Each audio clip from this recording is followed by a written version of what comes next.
Boom, boom.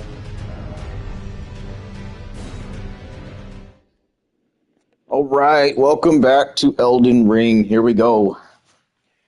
So, rejuvenated and refreshed, we can now continue on our giant ass adventure through the lands between in order to get the ending that I need.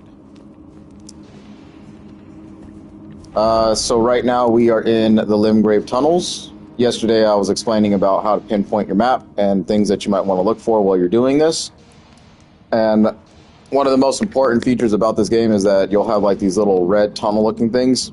They're always going to be mining tunnels, which will house a bunch of different upgrade mats inside of it. Usually it'll show you kind of like generally what level of places you're supposed to be at.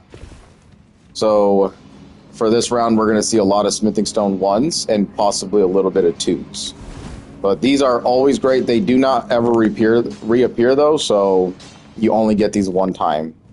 So make these count when you get them.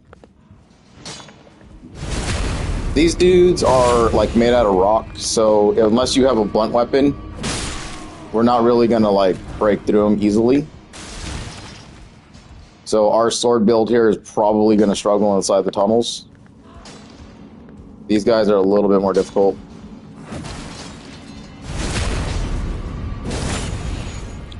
They might take damage to pierce, though. Yeah, they look very weak to pierce. But you see, slash is... I just bounce right off of him. So anything with piercing or blunt will like damage these guys really good.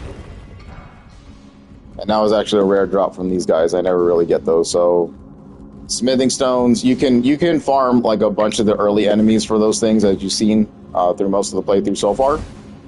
So getting your weapon to a +3 isn't going to be extremely difficult at all. And you'll pretty much be running through +3 for a little bit of the early start. These guys have a huge weakness, though, that if you, not right now, but while they have, like, explosion-looking ones. Let's see. Oh, we are getting really good drops this morning. Okay. They'll have, like, exploding rocks or fire rocks on their back. You can kind of tell by kind of, like, sizzling behind them. If you use, like, a fire spell or a firebomb or anything like that and kind of make contact, it'll explode them in one shot. So another one of those neat little mechanics that they worked into Elden Ring. This guy's just kind of hidden behind the boxes, so...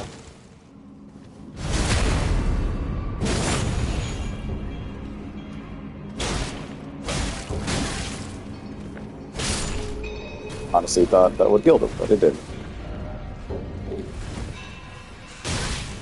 What the hell?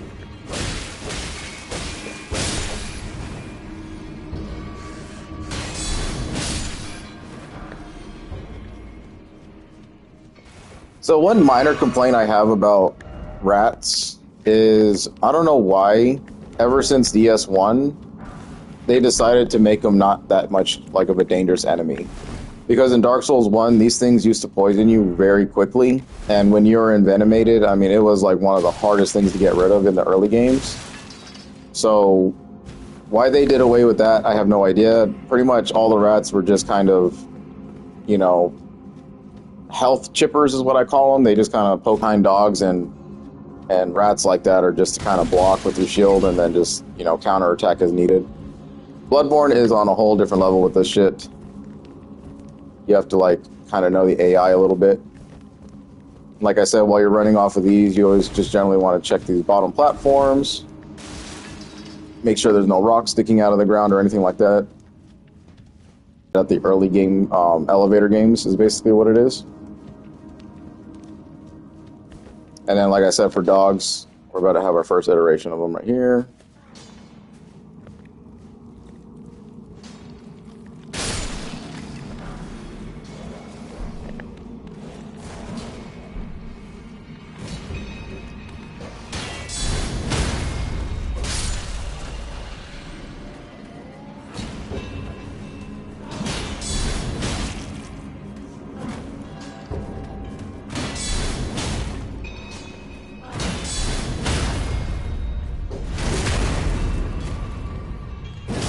As you saw, they're not very easy to repulse at all with these guys. They have huge poise. So, picked up a new item, the glintstone scraps, break gem, and use FP to produce many magic bolts. So these are pretty cool. Like if you don't have a magic-centric character like I do, these are just another way to kind of use sorcery. It's obviously a consumable item, but we will be able to create these over time. We just have to find the right things for it. So anytime we run into a magically weak enemy, you kind of want to use these because they will do some job. I'm really gonna put them in my slot. I never really do use these things at all though, just because I'm not a really big like quick item user other than my flask or spirits. Sometimes the knives and stuff like that, but since I'm showing some stuff, I might as well show everything.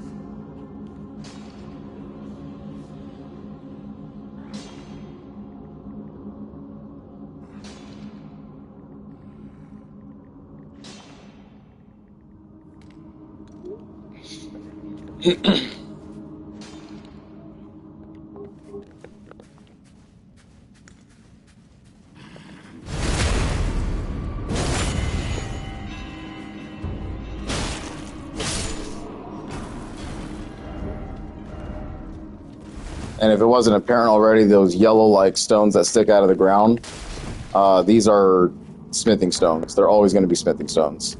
There's going to be a white version. Those will be called somber smithing stones. That's a different kind of stone that you need to upgrade specialty weapons.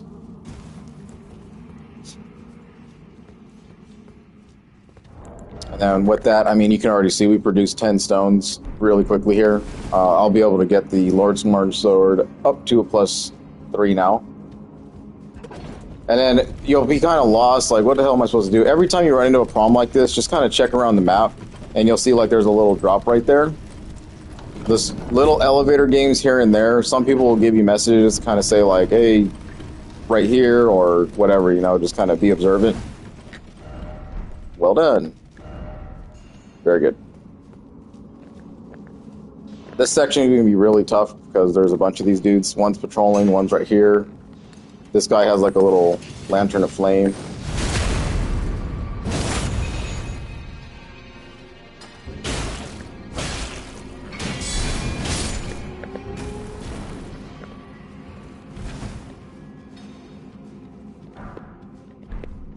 Glintstone scrap. So a magic bolt. Go ahead and just put that in. So a single one, and then you got one that produces many. Obviously, the many is going to be the better version. More hits.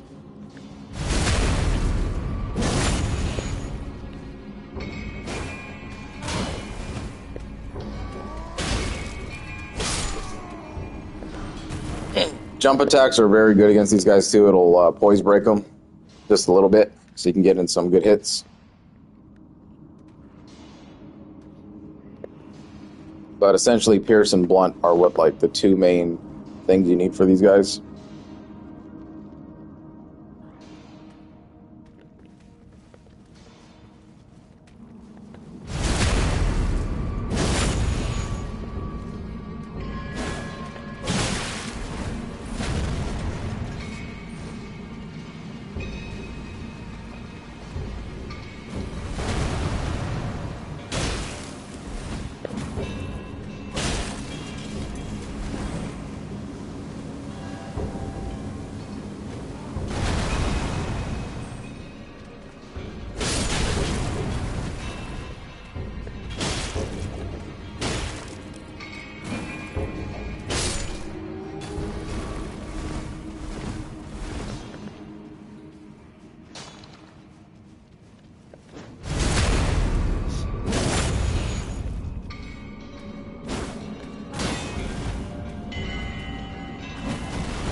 Explosive Stone, another way to kind of inflict fire damage. So you can actually use these against those guys too. If you get a perfect hit on them in the back, they'll explode. So that's like kind of a farmable thing you can do, other than using your fire pots. Then again, same situation. Always just want to kind of check down here.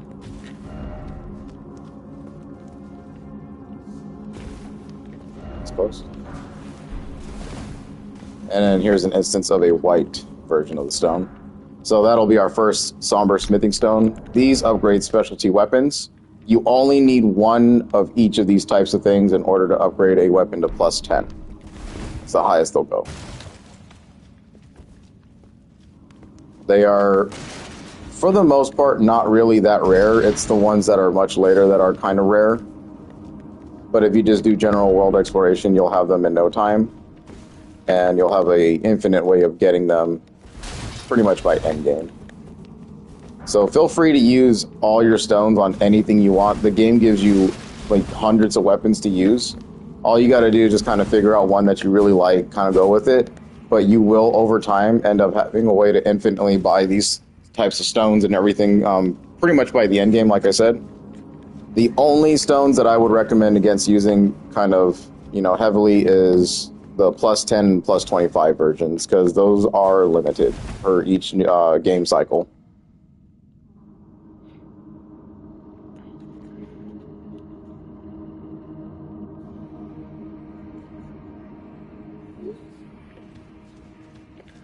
Now we're going to have a boss.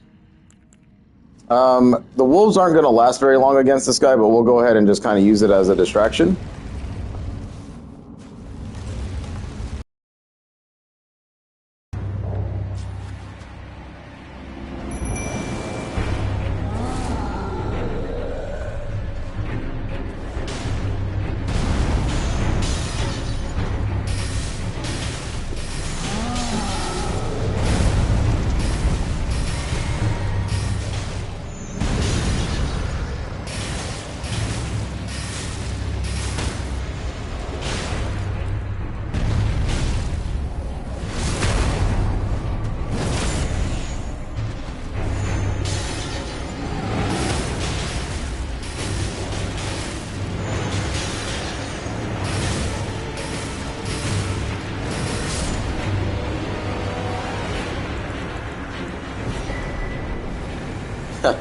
So, yeah, Stone Digger Troll, not going to be as easy to take down because your weapon will bounce off of him unless you have like a blunt or pierce weapon.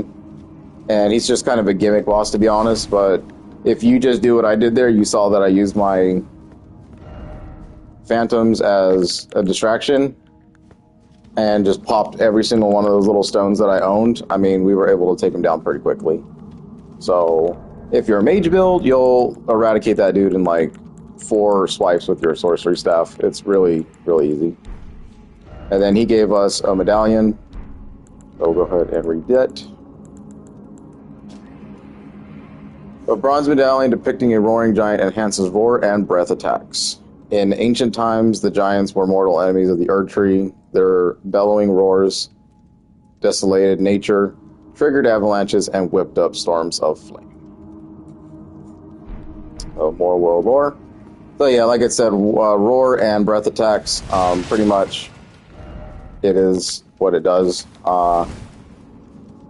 There's only like one type of roar attack that you'll even have at the base at the start of the game, and that's only if you own the axe for the barbarian, and it's like the barbaric roar.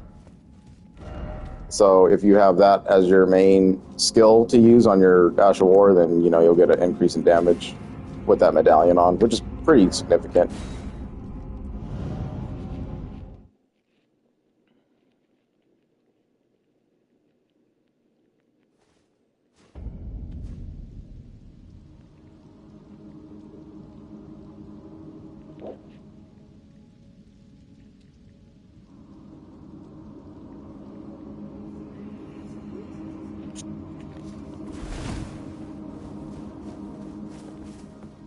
And then we are obviously low on some HP and FP, so we want to be careful.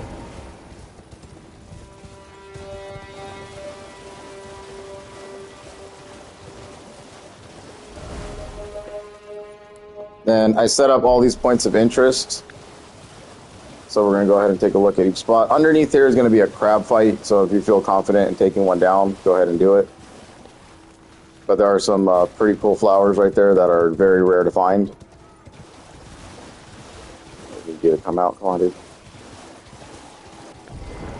This is going to be a difficult guy to deal with. There we go. Crabs aren't really as bad as they were in DS3. They have the same exact moveset. You just gotta kind of pick your time to attack him. You don't want to get grabbed by that. That'll pretty much be death.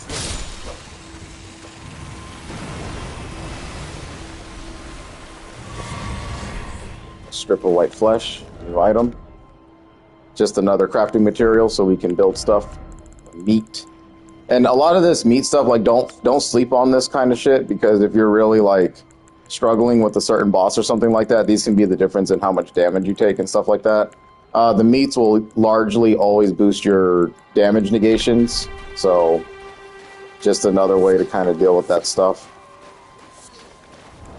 Trina lilies, symbol of faith in Saint Trina, dulls the senses, preventing agitation. So pretty much the weed of the game, right?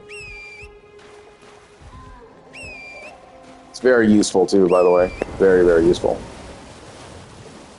If you're like aiming for a sleep build or something like that, because sleep was another one of those status effects that were added to Elden Ring.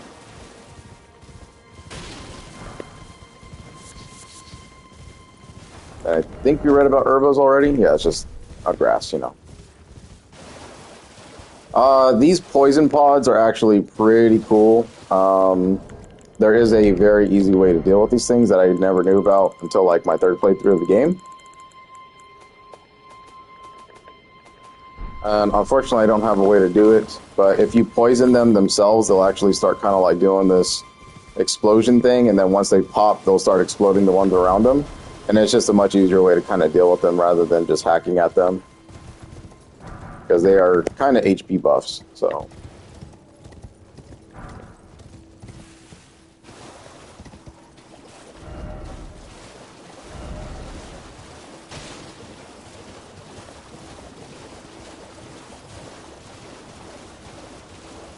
So a situation like this where there's multiple pods around, you would just poison them.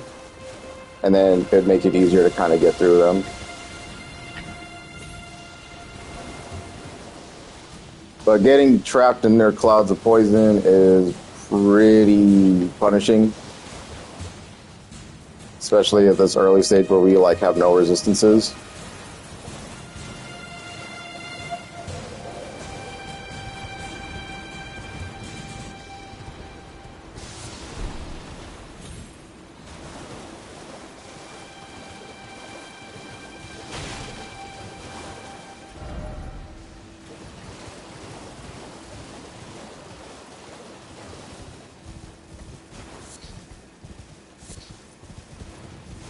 And I'm just going to generally say that any kind of platform or anything that shows up on the map is probably worth exploring. You're going to get something from it. Even if it might be like a minute type of thing, you'll still end up netting like, you know, a rare plant or some kind of crafting material that would be otherwise hard to find.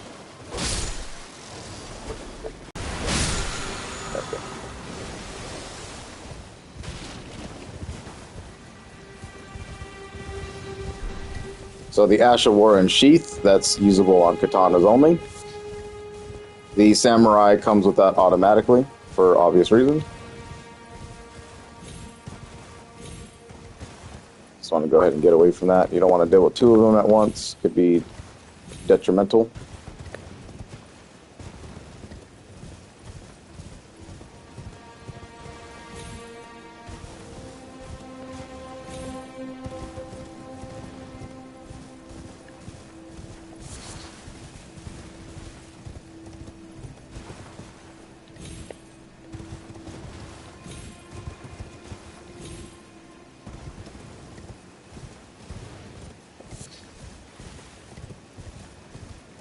Trying to get everything off our ass and reset the world. There we go. Alrighty then. Now, so I want easy dudes to deal with, so we can get that flask back.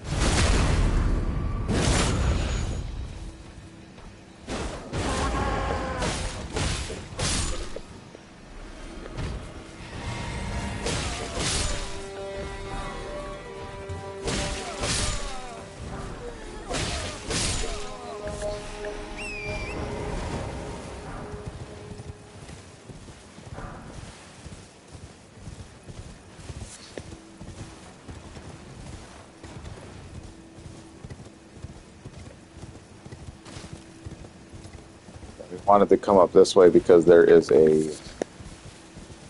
Oh, this isn't the flower. The tarnished golden sunflowers are really good to have. You're going to need them for the holy water pots.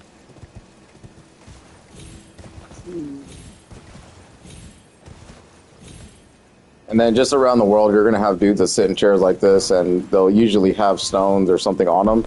They're very, like, I don't know where every single one's at, but if you just kind of generally explore the side things like this, little cliffs and everything, you'll generally run into one or two every now and again. Fall. So there's your instance of damage from falling. We'll just go ahead and take swipes at this guy, show how much HP they actually have.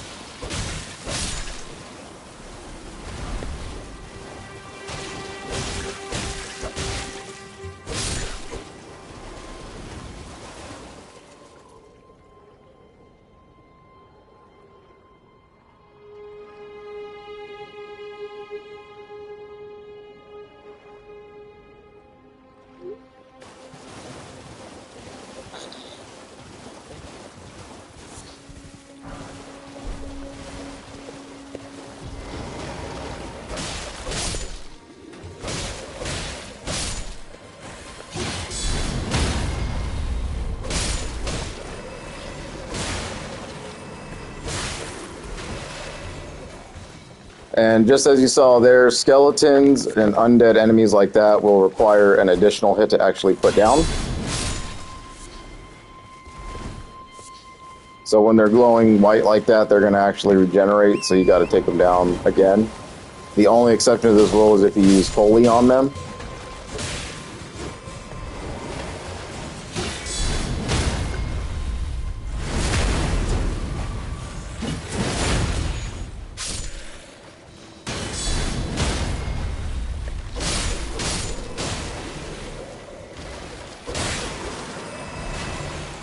So I was under the impression that I should have used the healing thing, but I didn't. Oh, we're good.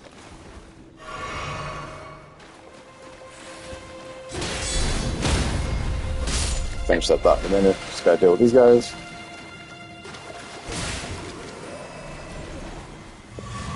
Alright. So, like, I was under the impression that any weapon that kind of has, like, faith or holy built into it will actually destroy these guys in one shot. That doesn't seem to be the case. Like, you actually need to have... I don't really know how to explain it, but like, the holy water pot is just, like, pure holy damage. And even if I use, like, a pure holy damage weapon, it doesn't destroy them in one shot. So I don't really know how that all works, but there are a few weapons in the game with holy attribute that will destroy those guys without them reviving pretty quickly.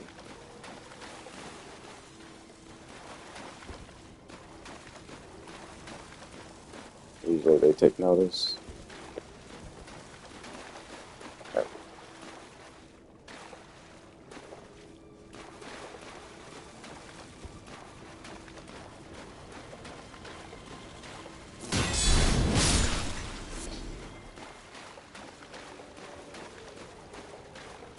And then just be aware that you will run into a NPC invader down here. This is just one that's scripted for the game. There will be multiple of these situations while you're playing. Anytime you get kicked off your horse, it's probably a sign that something's coming in your game. Like that. And then you won't be able to summon your horse while you're in these moments. Invaded by Bloody Finger Nigerius. So this fool can cause a heavy amount of bleed damage. You really want to be careful. You'll have another NPC that comes in to help you, so if you can survive outright, you'll be alright.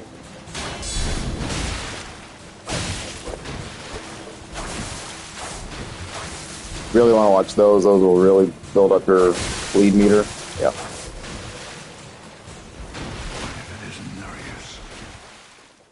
Bloody Finger, the end is nigh. For you. And your cessblood.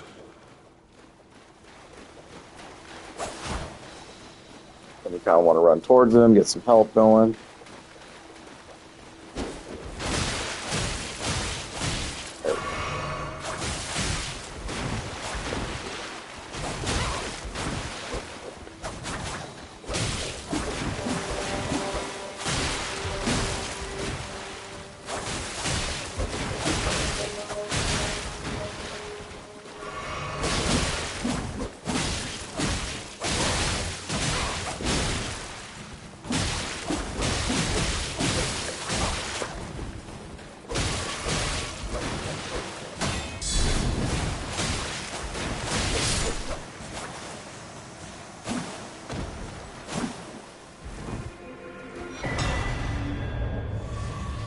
Then defeat him in order to get the Reduvia.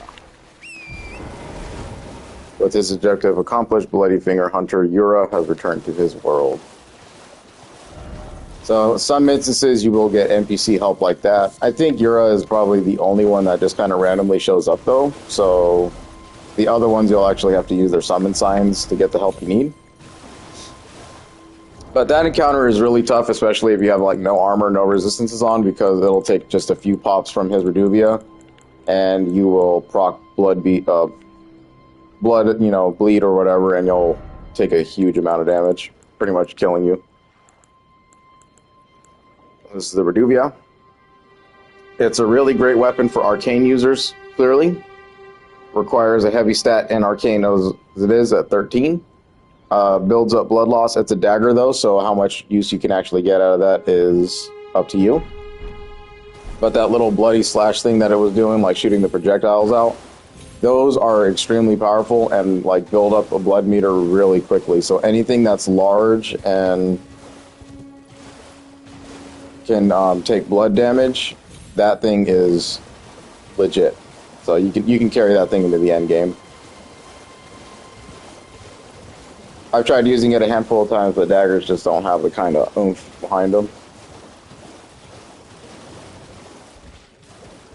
I just want to find Yura one more time to show him that he's right here. Ah, we meet again. To have fought Nereus and lived. You must have seen your share of battle.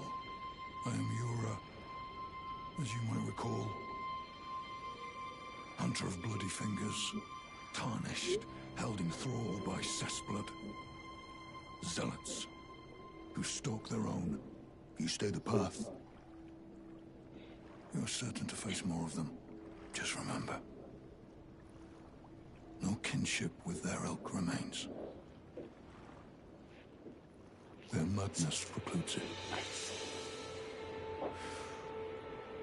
Don't let your emotions stay your blade. Be on your way. Perhaps we will meet again. If fate permits. Be on your way. Perhaps we will meet again. If fate permits.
This place is a bit of a gimmick.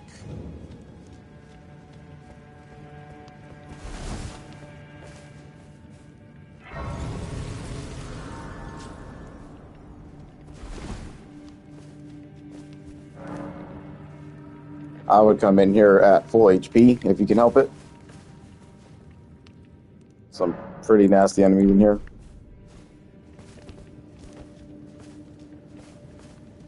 So this is where you kind of want to watch traps on the ground.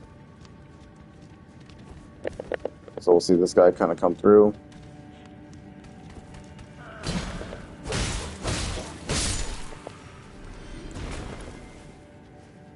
And you can kind of see them right here. They're little bell traps, little tripwires. So you would kind of want to avoid those to not alert the entire group.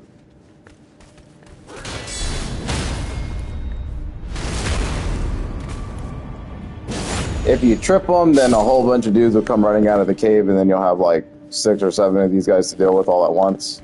They'll do it either way, though. Yeah, there's poison.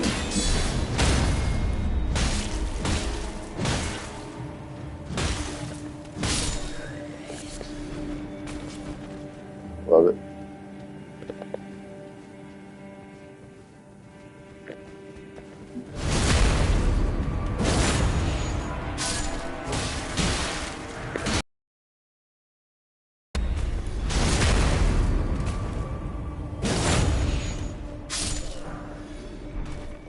Short sword, that's pretty good.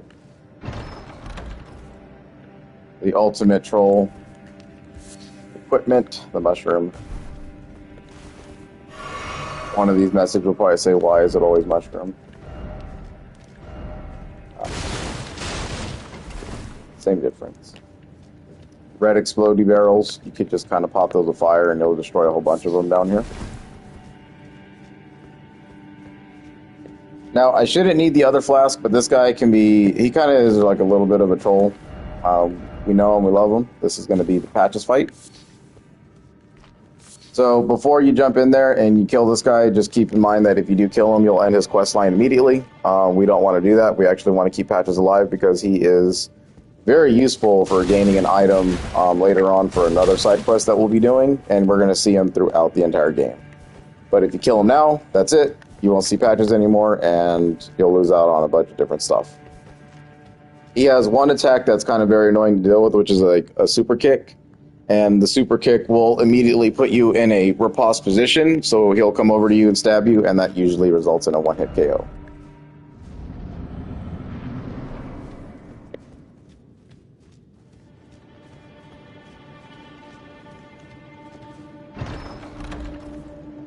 Well, well, well.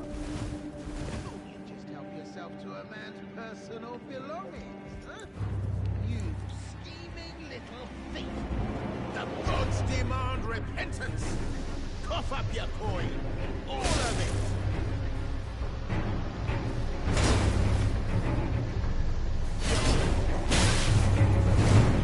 Yep, that little kick right there, he'll try to do that to you.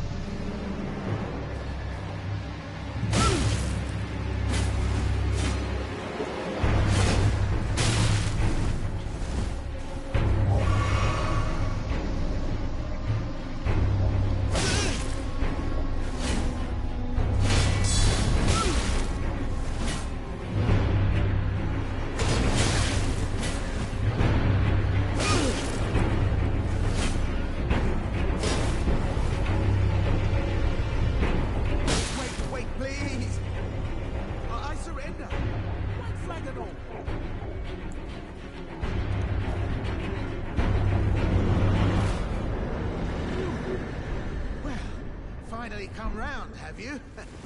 I knew you would. You're a lady of reason, through and through.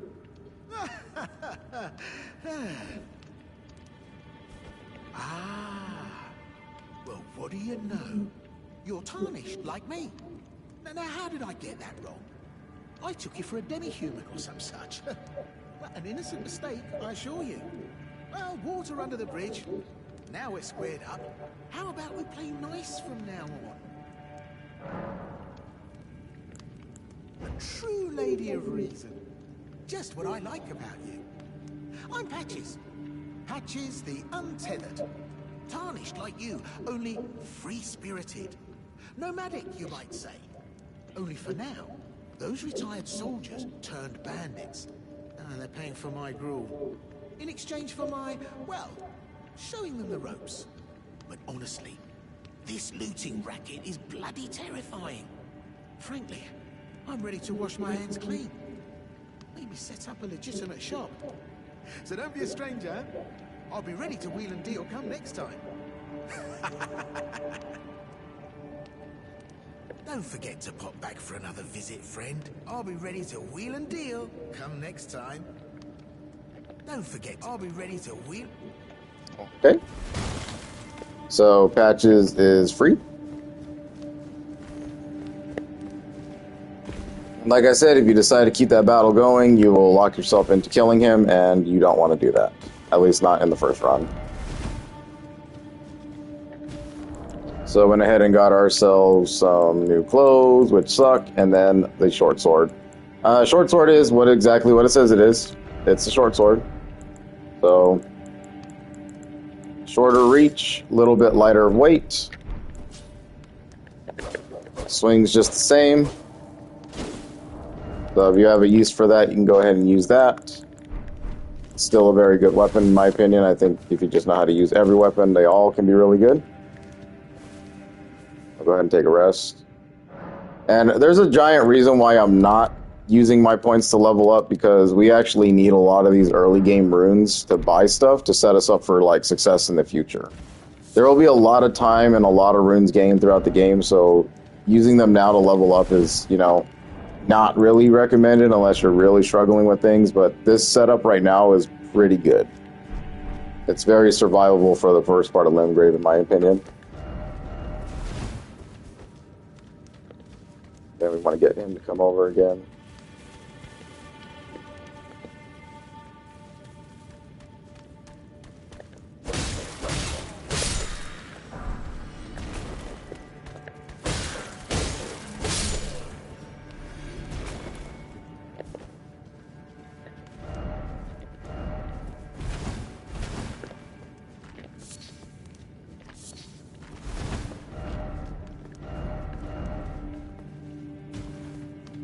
And then for Patches here, we actually opened up a shop. Just like he said, he'll be ready to kind of wheel and deal with us. Another chest is open up in the corner. We're going to go ahead and pop that open as well and show some bullshit. So, Patches, the reason why, like I said, I've been holding on to my runes is because he has some good shit for sale. Well, nice of you to drop in finally. It's all a bit ad hoc, but I'm sure you'll find something. And welcome to Patches Emporium, where you won't need a refund.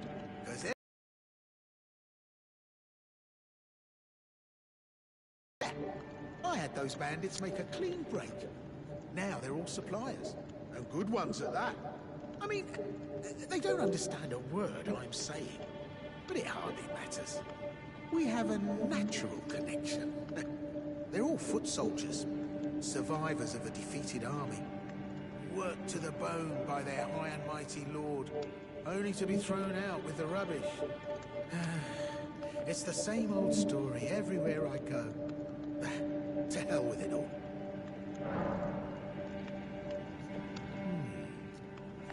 Wondering what's inside the treasure chest. Well, it's nothing too special. Just something I'm saving as thanks for a very valuable customer. But then again, it would fetch some spectacular coin. And besides, this valuable customer could be a long time coming. Huh? Everything is give and take. Give and take.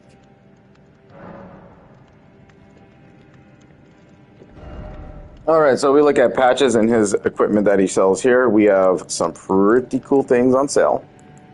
The two most items that we want the most out of him is the Stone Sword Key and Margit's Shackle. Margit is a character we have not run into yet, but this thing will help you out tremendously with that first one.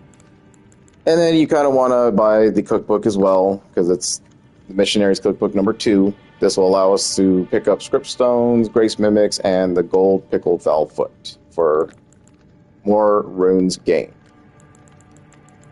Parry Dagger is really cool.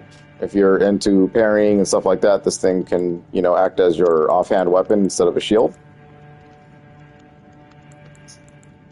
Sacrificial Twig, these are basically the rings of sacrifice from Dark Soul. So you don't lose all your runes in case you like have to do a long run back for them or anything like that. But you really want to buy Margit's Shackle, the Stone Sword Key, and the Missionary's Cookbook. Anything else after that, we will see this character again. He's going to disappear from time to time, but all of this stuff will be available forever, but the earliest you can do it is now, and I would suggest picking up at least 3 items from him like this. And then another tidbit for the selling and buying, if you actually sell your runes, this is a quicker way than just kind of going into the menu and popping them yourself. And then you'll see how many runes you get. They will equate to the same amount of runes as if you were to use them as an item. So just a faster way of doing this. Cheers for that. So we were talking about the chests. Once you pop this chest, you're going to get transported. So these are trap chests. There are no mimic chests in this game at all. So don't ever feel fooled by a mimic chest, because in Dark Souls 3 they were all over the place. Or in Dark Souls in general they were all over the place, but in Elden Ring there are no mimic chests, so you won't have anything biting you or turning into a monster. These dudes will just pop like a smoke thing and you'll get transported. Where you go, though, is complete mystery. So we'll go ahead and pop this and show this scary shit. You actually have a chance to roll away from that, so you can backstep or roll away from the smoke and you won't get trapped at all. Well, I should have known, you skinny little thief. The gods demand vengeance! Vengeance!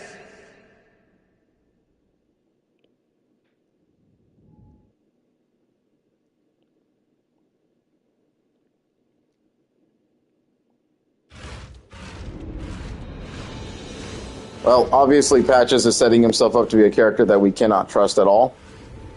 You'll see that we transported in an unknown area. If you just kind of look at your map, though, you'll see, okay, I'm pretty close to this thing. So run over there. Kind of just sneak around the giant bear. Pick up a map. Now we have the eastern part of Limgrave unlocked. Now, the only issue is when you get ensnared by a trap, you won't be able to transport anywhere until you get to a grace point and rest at it. So you are essentially trigger trapped for now until you can find a way out. Then for here, you kind of just want to sneak around the bear, grab this item, and then once it aggroes, get the hell out of there. Yep, here we go. They have a roar attack that does a lot of damage, so I would just run over here to this well.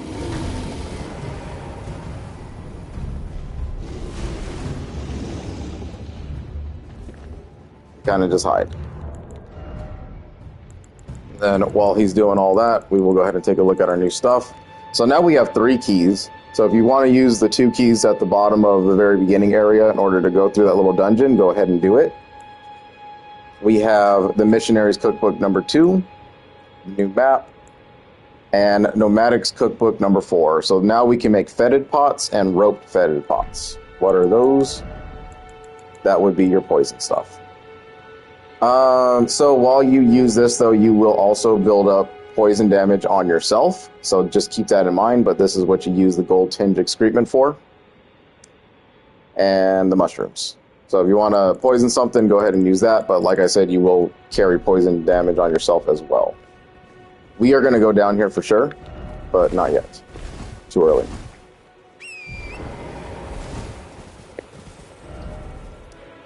Little trees like this are, little tiny versions of an Erd tree. So a minor Erd tree just says it right there. It'll pop as an icon on the map. These are great for like picking flowers. There's going to be generally a lot of the beetles are going to hang around these things. So if you can find one, it's worth your time to kind of come and search them because you'll get some pretty cool items out of this. And most of the time, they house these inside of these little cauldrons. Spiked cracked tear and a green spill crystal tear. So we are going to get a bunch of those throughout the game, and we'll figure out what those are used for specifically. Crystal tear forms slowly over the ages where the Erd tree's bounty falls to the ground. Can be mixed in the flask of wondrous physic. The resulting concoction increases the power of charge attacks for a certain duration. Can be mixed in the flask of wondrous physic. The resulting concoction temporarily raises the one's maximum stamina. So, yes, we have a flask of wondrous physics to find. And if you remember earlier, we bought a note from Kale back in the little church thing. And there was talking about a flask of wondrous physics. So now if we read the note, a flask of wondrous physics remains in the Third Church America north of the Mistwood. So you're probably like, I don't even know what the Mistwoods are. This is the Mistwoods. All right, there's not going to be anywhere on the map that kind of tells you that.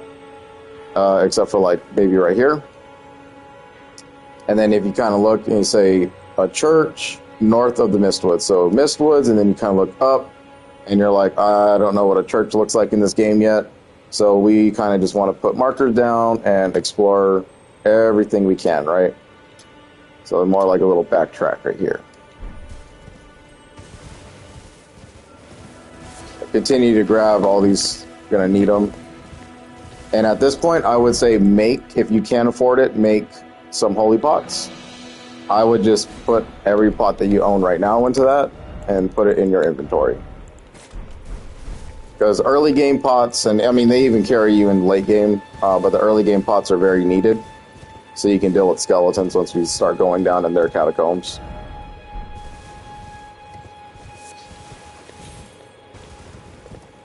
And anytime you have a chance to hunt, you want to do that.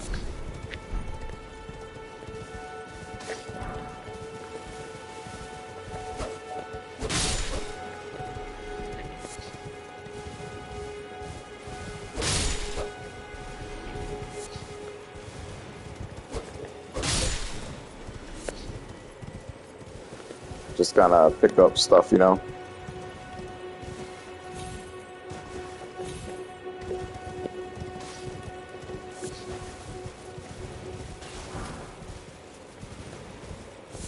Okay.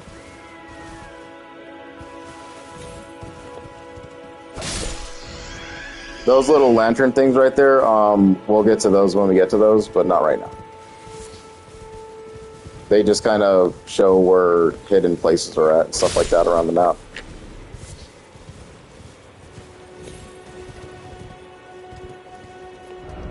So like we said, we just kind of want to explore. We can check out the beachhead. These are just different types of birds. Kill them and get some stuff from them as well.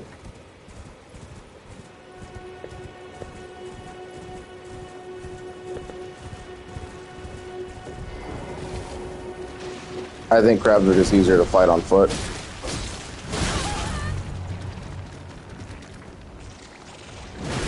That'll be where you get your most damage in.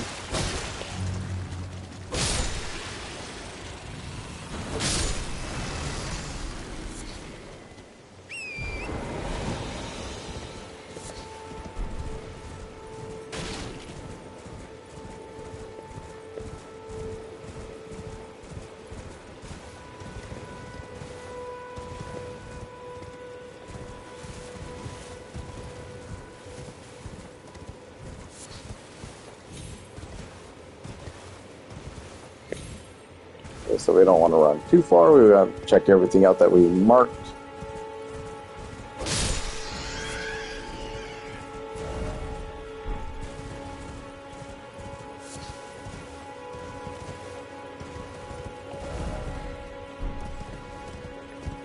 So just keep in mind these little crumbling ruins and stuff. We'll figure out what that's all about later on in the game.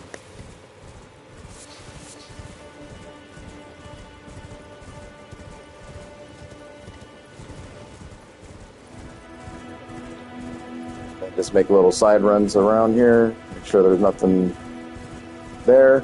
If you look up, you can see there's, you know, items that you can't reach right now. Obviously, there's probably a way to do it later. So don't waste your time and try to go get it right now, because it ain't going to happen.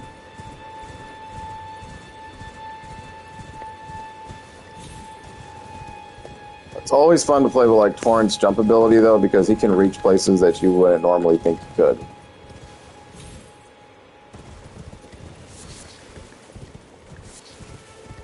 Okay, so this looks pretty churchy, right? They were talking about something about a wondrous physic, this and that, blah, blah, blah. Third Church America. Boom. So, you see, got Grace, we got that, we got this golden one. Golden ones are going to be legendary items. We're going to need every single one of these in order to pop trophies. Okay, right here is the Statue of America. Every time you run up on one of these, you're always going to pull a sacred tear. Blessing of the Earth Tree, worshipped in churches of all lands. This is but a faint vestige. Increases the potency of sacred flask restorative effects. Can be used after resting at a site of grace. During the age of the Earth Tree, these tears were used to spread the faith, for theirs was once a certain blessing. So that is how you get your flask up to +1, +2, and stuff like that. If you're familiar with Dark Souls, you know what I'm talking about. But pretty much it just makes you regenerate even more stuff. Because right now our flasks are only healing about like 20% HP or something like that. So as you get more HP and whatnot, you'll actually not be able to heal a bunch of things to its fullest effect, which is terrible. We come over here to this. The Flask of Wondrous Physic. You can find crystal tears at the base of minor Erd trees and elsewhere throughout the lands between. At Sites of Grace, you can mix 2 crystal tears in the Flask of Wondrous Physic. This will allow you to create elixirs with various custom effects. So yes, you get to do a create a potion. And right out the gate, they will set you up with a Crimson Tear and a Flask of Wondrous Physic. So we already found a couple of them as it is. There are a few in the game. So you definitely want to explore and get to find out where all these are located, because they can be game changers at times. Let's see, can be mixed. This resulting concoction restores half of one's maximum HP. So you have another way to heal there. A Relic of Physichemist, Priest of the Erd Tree, harnesses the power of crystal tears, which only form after the passage of many moons. Various special effects are bestowed upon the drinker, dependent on the specific mixture of the crystal tears. Rest at a site of grace to replenish. Basins are placed at the feet of minor Erd trees throughout the world lands between in order to collect their crystallized tears. So I would put that in your 3rd slot, because it's going to be very useful.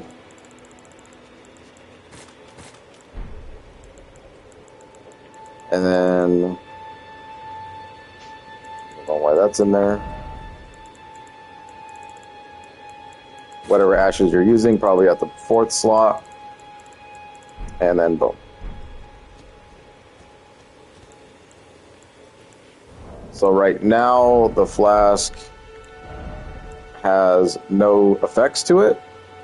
But this is a consumable item that will always regenerate, just like your other flask, while you set at a site of grace. Now, the only caveat with the Wondrous Physic Flask, though, is that it will never regenerate when you defeat groups of enemies, so it is the only one you can use once per, pre-grace period. Every time you run up on a grace inside of a church, always sit down at it, because you will have a conversation with Melina.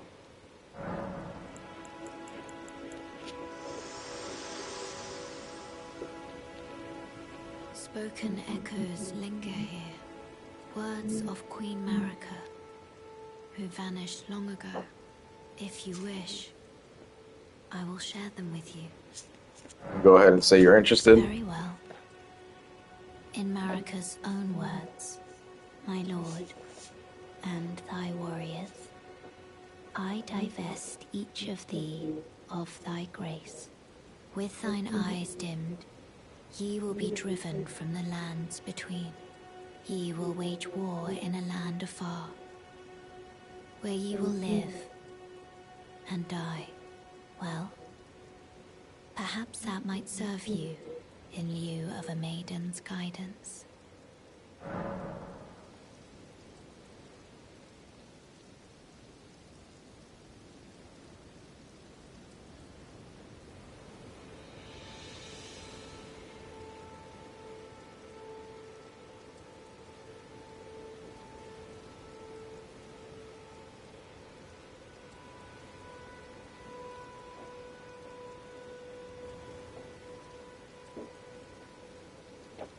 So there goes Melina dropping more lore bombs for us. A little bit more about Queen Marika. But with all of that, now you want to go ahead and use your flask. You want to increase the amount, so you have to use these at the grace. You know, if you're going to use golden seeds or sacred tears, then you need to do this. You only need 1 sacred tear in order to upgrade the amount replenished. Each time, the golden seeds will increase over time. Allocate as needed. Sort through your Ashes of War. With the Ash of War menu, you can use Ash of Wars to grant skills and affinities for stuff, so we've already talked about that. And then here, there are certain Ashes of Wars that will apply to certain weapons, so the ones that are available to me right now are Repeating Thrust, Storm Stomp, Determination, and Gravitas. So Repeating Thrust will probably be a very decent setup for, say,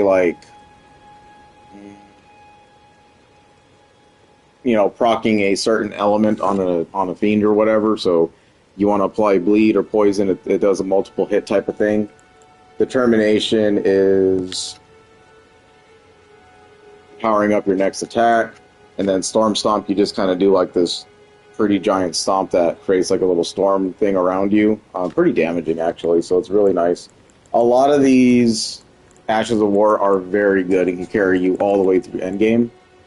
Repeating Thrust is obviously like a dex type thing, but if you want to, you do not have to turn your weapon into Keen. You can keep it at Standard, which is basically what quality is.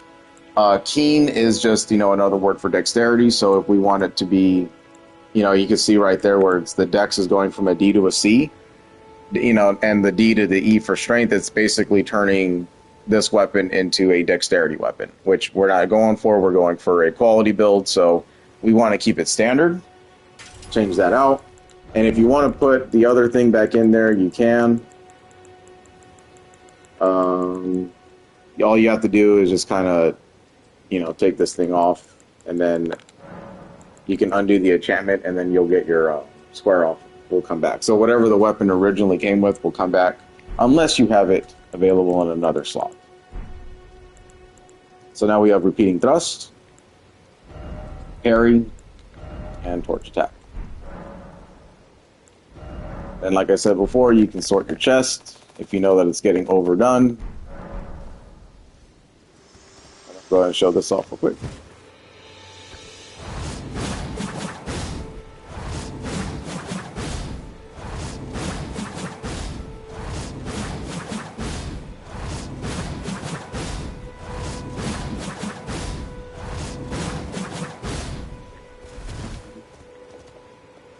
So one really cool thing about Elden Ring is that while you're not engaged in combat or anything, you will not use any of it. But if you slow down or you hit a corner, then just tap it again. But continuously pressing it, and this is a helpful tip because if you're in a boss fight, you only have to tap it once. Just so you know. Because you'll sit there and if you keep spamming it, you'll lose a lot of your stamina. Because speed boosts are pretty stamina cost. Stamina cost is very high on them. I'm going to pretend that I don't know what's around this corner, but if you see the messages, you'll find little teleport gates like this. We're actually not supposed to know about that right now, so we're just going to kind of ignore it. Because there's an NPC we'll meet that'll tell us all about it. Of a troll fight that we haven't seen outside of a boss arena.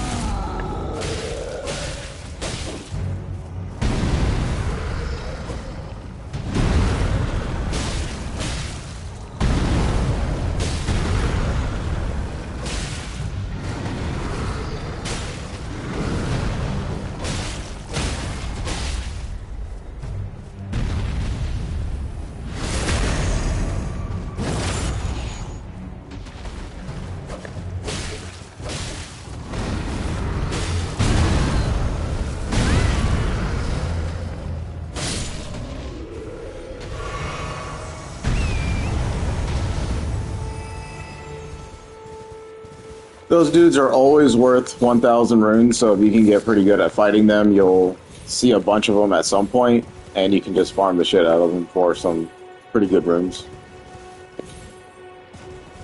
So if you're having trouble with Patches and not being able to meet his requirements to get the Shackle or the other Stone Sword key, then just go up to those guys, farm them up a little bit, and you'll get some runes for doing that.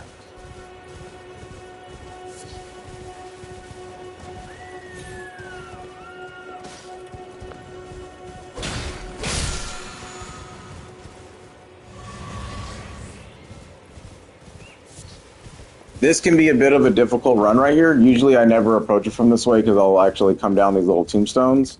And another really generally helpful tip is that if you ever come across any of these types of jaggedy rocks sticking out of the edge of the map, these are tombstones that you can safely land on to get to bottom platforms. So if I was way up there, you can see it's kind of like a staircase. You just jump down. Be very careful though, because these things will kill you if you mistime the jump or fall off the platform completely. But as you can see down here, we have a giant bear along with some wolves. So this is a bit of a tough section, and we can actually die here, so you want to be careful. But we do want to grab these items.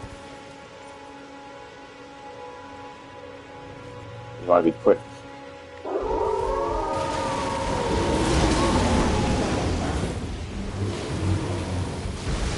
So the wolves come in and kind of distract him.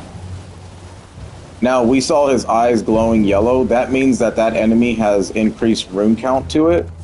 So you actually want to kill him in order to get, like, I think it's like a 10% boost in how many runes they're worth naturally.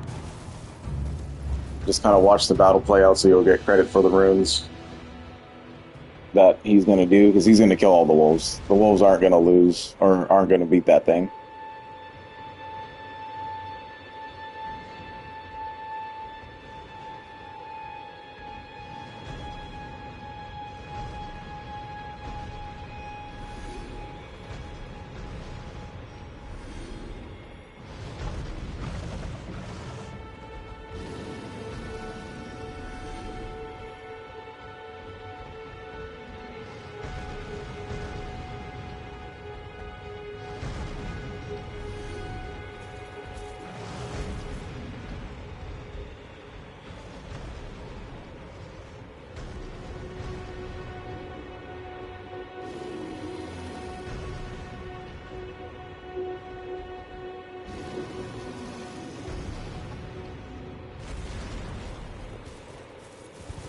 Unfortunately, the wolves aren't going to win that fight, so even though they're taking them down constantly. You can kill turtles. Probably not recommended to do it, though, for the community. They call these things dogs. But you do get, like, their turtleneck meat is used for crafting. You just have to have the moral irresponsibility to kill it, though.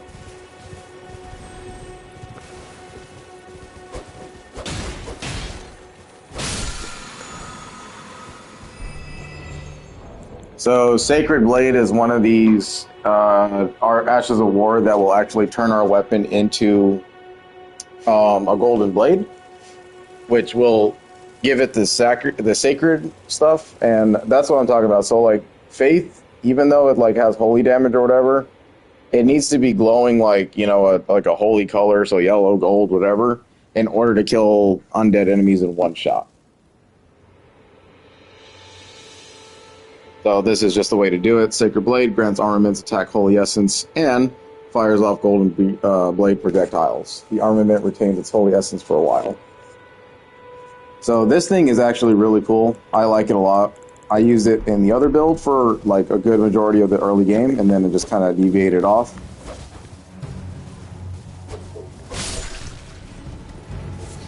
But it's very, very, very powerful in the early start, so I recommend it for sure. Okay, now that we kind of went off track there a little bit, we're going to go ahead and reset ourselves and get back to the points we wanted to check out.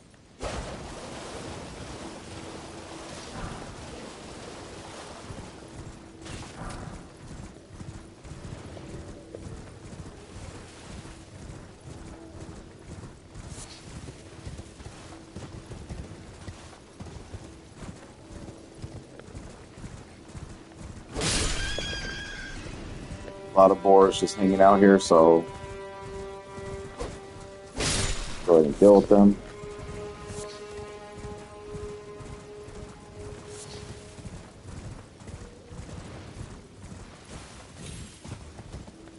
Hello? Is anybody there? Someone who might be interested in rescuing the great Kenneth Height, servant to the true order and celebrated repudiator of the false. Oh, grant me succor. Okay, this is Kenneth, our another NPC. Ah, you've come to lend me your aid, have you? Well, that's very kind, but no, the help is very much appreciated, even from a tarnished. Despite appearances, nobility is no prerequisite to serving the true order. You might have heard of me, Kenneth Height. Next in line is the rightful ruler of Limgrave, young Tarnished. I would have a boon of you. I want you to take back my fort. It lies to the south, beyond the Mistwood. A knight commander from Stormvale took it. A fool! And plumb mad to boot. Simply obsessed with blood. What are you waiting for? A kiss goodbye? My fort lies to the south, beyond the Mistwood. Take him back for me. Oh, I see. You wish to know the reward. Fret not. The great Kenneth Height is known for his considerable largesse. The celebrations will be lavish indeed upon the dawn of my fort's retrieval. Yes, now allow me to furnish you with a little advice. I would take great care to avoid Godric's tarnished hunts were I in your shoes. That depraved lot are obsessed with sacrificing tarnished like you for the sake of grafting. Honestly, Godric's nothing more than a jumped-up country bumpkin. Lord? Oh, don't make me laugh. First, he hid himself amongst the womenfolk to flee the capital, then hid from Radahn in that castle. Then he insulted Melania, lost to her in battle, only to lick her boots rather than die like a man. Has he no shame, the big girl's blouse? And to think, he's the blood of Godfrey, last of the golden lineage. Though you almost wouldn't know it to look at him. Yeah, I almost feel sorry for the chap the more I think of it. What are you waiting for? My fort. Very cool little lines there drop right. If you pay attention, he drops some pretty cool lines about Godric. Let's come over here. Anytime you see like little tombstones set up like this is going to be a great little thing for rune gathering and item equipment stuff. Most of the times though, it's going to be runes.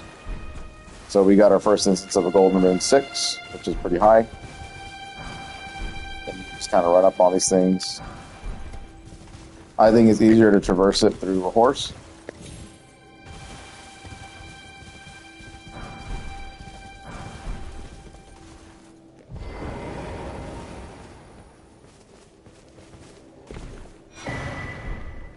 And here we get a Feather's cookbook. A record of crafting techniques left by a man who was utterly captivated by Saint Trina. He continued to search for her in his slumber, acquire the knowledge to craft the following sleeping pot. Okay, so if you want to make a pot sleep, you need Trina's Lily, which is really hard to find, so these are extremely limited, but later on in the game you'll actually be able to start kind of buying them and stuff like that, so don't lose faith, but in the early game you only got a certain amount of sleep pots you can make. So just be wary about how many things you're using. The only problem with the stones is that you can't climb up, you can only go down.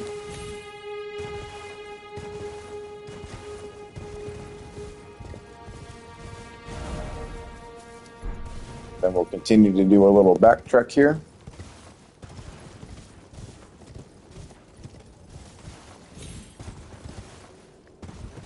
So you do want to talk to Kenneth, and he told us about the little fort to the south. So if we look at the map, that looks like a fort, and it's definitely to the south. So we have to go through there to continue his quest line. And Kenneth's quest line can take forever, pretty much endgame to complete, but it's really worth your time to do so. So don't kill him.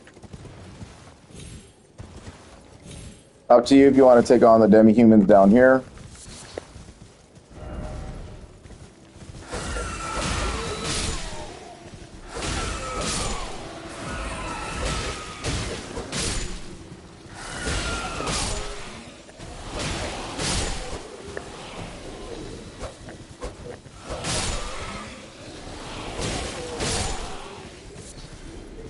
Spring.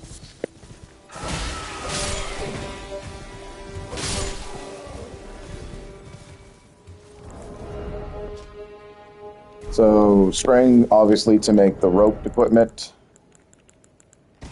Throw behind to inflict holy damage. So yeah, just another way to kind of use those. Magic grease, can't go wrong with that. Turn your weapon into magic, so anything that is weak to magic, go ahead and put that on.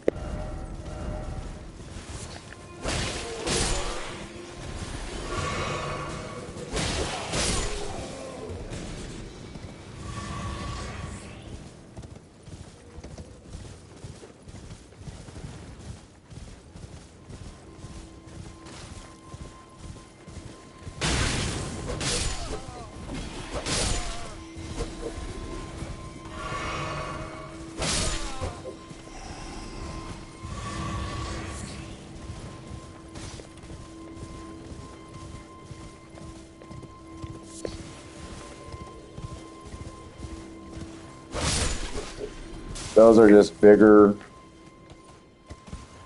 uh, dragonflies. Usually the sign of these types of dragonflies will say that there is a tomb nearby, a catacomb. They always hang around death, just so you know.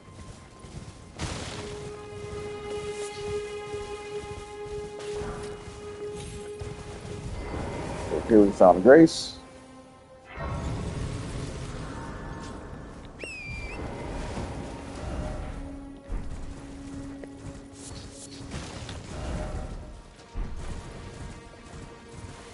So with that, we actually do want to kind of check around here.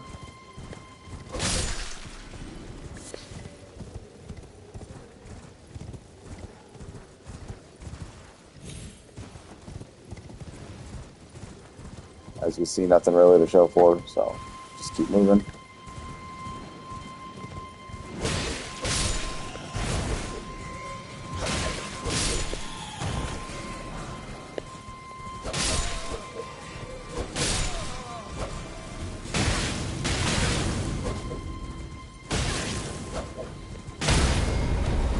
I love when that happens. Okay, dude, come on.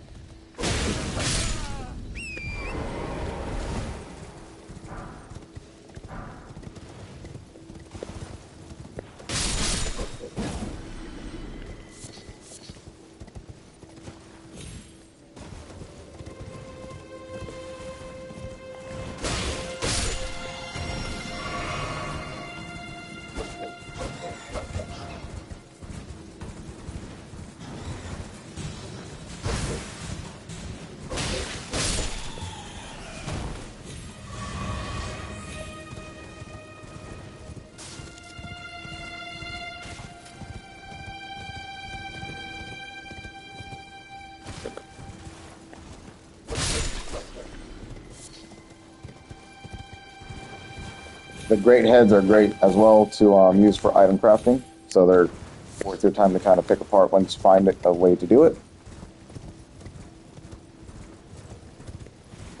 Just kind of traverse and find more enemies and stuff.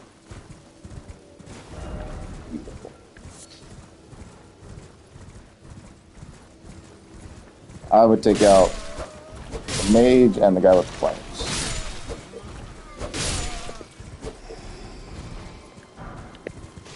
Oh, the guy fighting.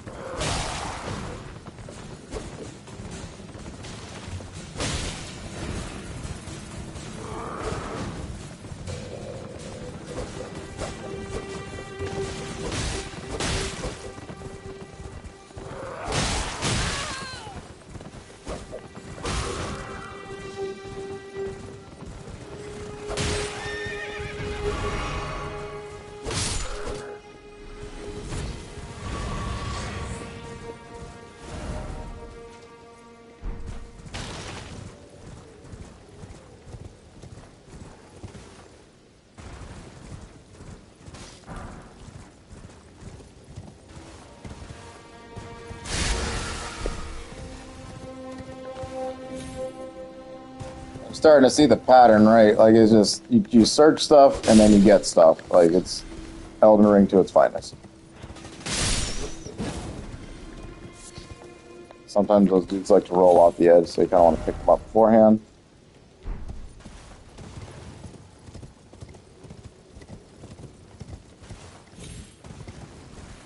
Always check the sides, because you never know what you're going to run into. Then try to come towards the middle. Got regular stove control.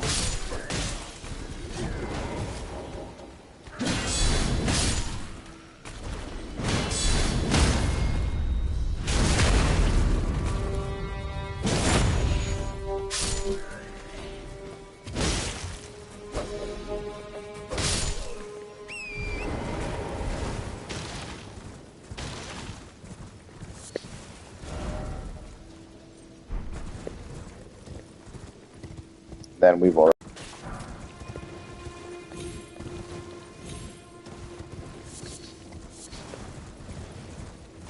Yeah, takes us all the way back to Sorcerer's Cell, right?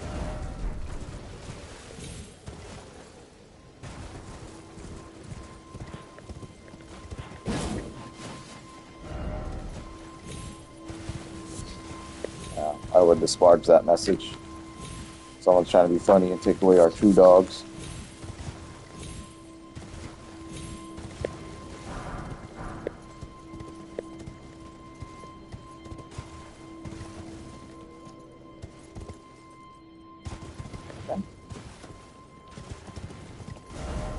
Then you got another instance of little tombs over here. This one is patrolled by wolves and bats, apparently. So some of them will have like a theme of enemies that kind of watches over it.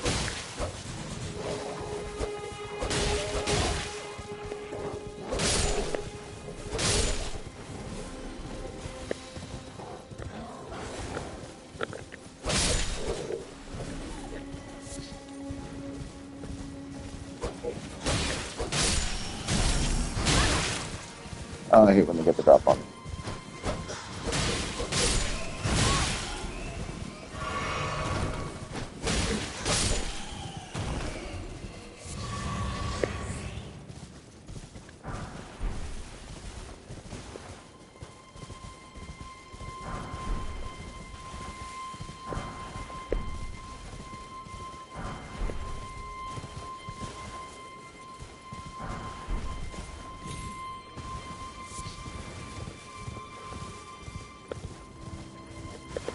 This dude right here is like a guaranteed like sorcery staff drop every single time. And the glintstone staff is actually really not bad at all. This thing can carry you pretty much to end game. There is better staffs obviously, but that thing leveled up to plus 25 is really not that bad of a selection to use for the majority of the game. The Sorcerer's starting staff and the Academy Glintstone staff are probably the two best in the game besides like the two legendary staff or three. I think there's three legendary staffs.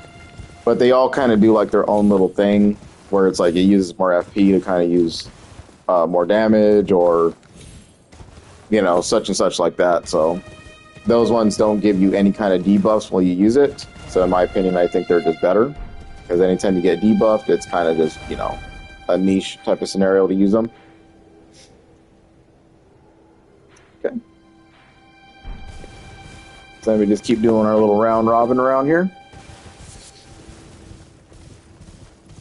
Sure you check everywhere. Don't worry about missing the birds. You know, they're going to be all over the place. Trust me, you'll get plenty of opportunity. These things, they like to kind of run, though. Yeah, just chop them down every now and again.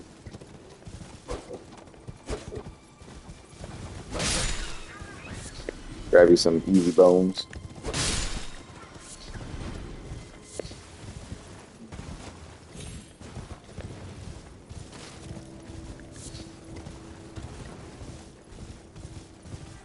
Just like anything else, you want to approach forts from sneaky ways, unless you want to go in there hard charging. It's up to you.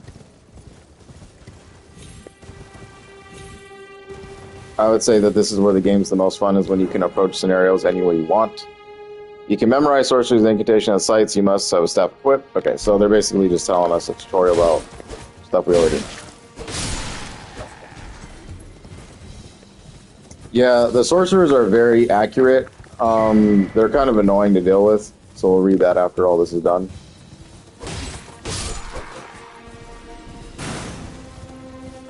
You want to be quick on your feet about this stuff.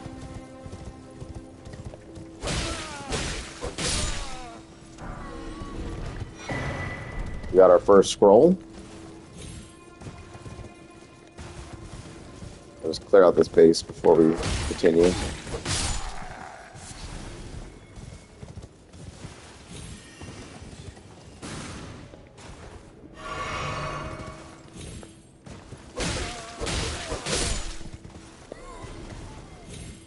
They're pretty much like support mages, you know. Hit a little bit harder than arrow guys just because of the mage, you know, attachments there. A lot of the early game armor doesn't reduce damage from sorceries.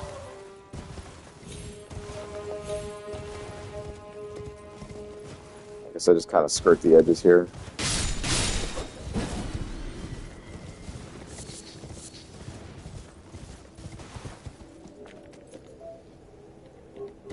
can really mow those birds down real easily once you start getting used to it. And just return and do more damage.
And these little runes will always carry a bunch of different items, so you just want to make use of finding out what is available around here. Check messages. Sometimes people will tell you where chests are at or important items. Then just clear out the fort. You'll know that when you use, or when you see the replenishment things. And in case you're just really good and you don't use stuff, then you'll know when you don't fight it.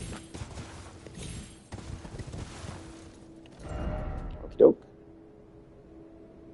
So we'll go down here eventually. So I'm going to put down this. Like I said before, that's kind of like a thing of where I'm like, okay, I still need to go there, but not yet. And then reading on some things that we just collected. So the Starlight Shards were used to gradually recover FP. I would recommend not using these as an item because you're going to need these for a different scenario. And honestly, the gradual recovery is very slow and not really worth the time. In the Eternal City, okay. So we got our first instance of a House Scroll. Can be given to a sorcerer to gain access to the following sorceries: Glint Blade Phalanx and the Carrion Slicer. So pretty cool abilities there, some new sorceries. So if you want to, give this to Selen so you can buy these immediately and use them for your intelligence build. If not, hold off. I'll tell you a better NPC to give these to. The Great FA. Large rapier featuring thin, sharp blade commonly used in life or death duels. Like its smaller counterparts, it is made for thrusting attacks and can be used while guarding with a shield. Impaling Thrust is the Ash of War. So, pretty big dexterity weapon. In the end, it's basically dex heavy. It's just a giant thrust of a sword. That's really all it is. Come down here, heal up, and attack these easy.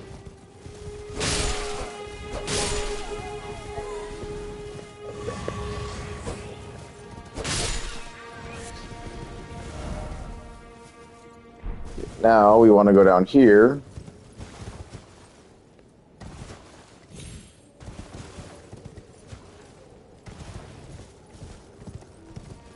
Like I said, you want to use these tombs because things like this happen where you think that you're like, oh, I should make that jump.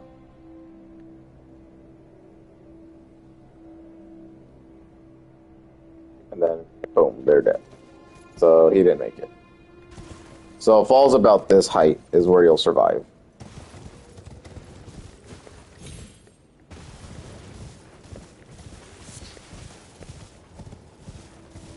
So it might have looked good on paper for him, but it did not work out too well.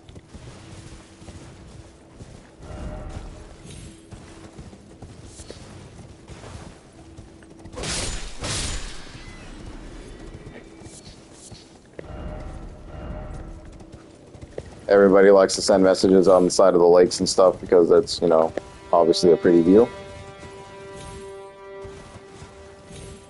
It's just a side path around. Don't need it.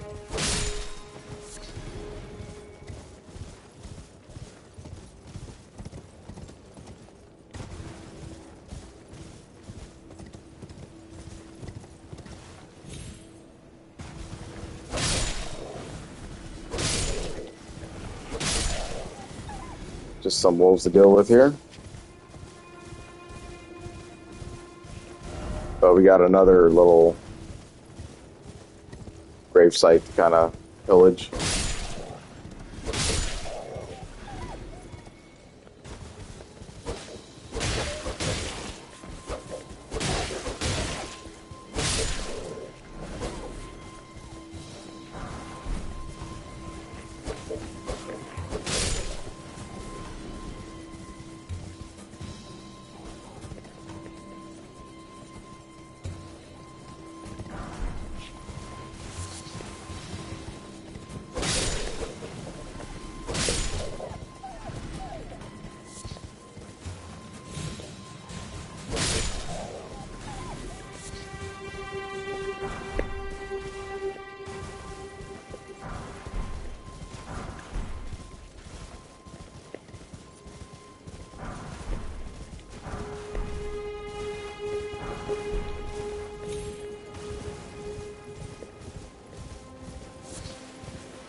Those squids are annoying as hell. I would just avoid them. They're really easy to kill, but they're just, yeah, not really worth the time to kind of sit there and chop away at. Like, it's just ridiculous. You see what I mean? Yeah.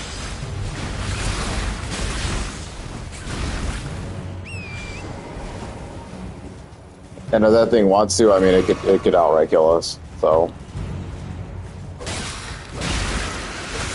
you want to kind of chop its limbs off.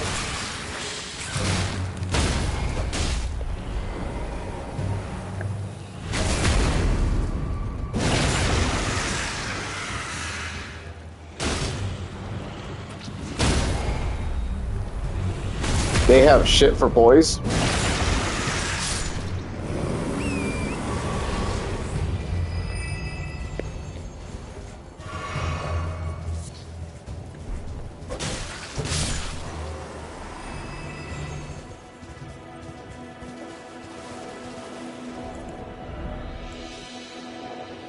So they give out the ovaries, mama squids, you know, get some item crafting material for some meats. But they're annoying, to be honest. Just kind of flail around and do exactly what you just saw.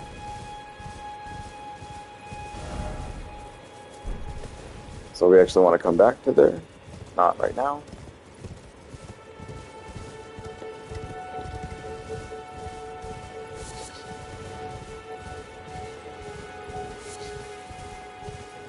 A lot of these little jump pads are all over the world. If you see them, I would kind of just jump up, use it to kind of scout around and see what might be available around you, and then you will never die while you're in the air with those.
And poison's very annoying to deal with because it'll just continue.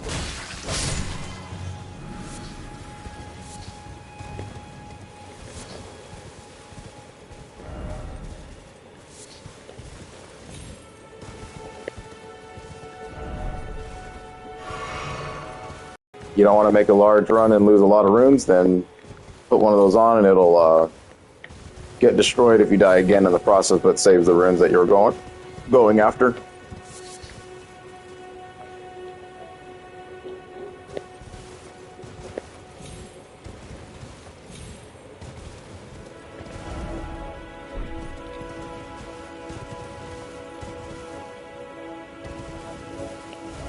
You want to come down here.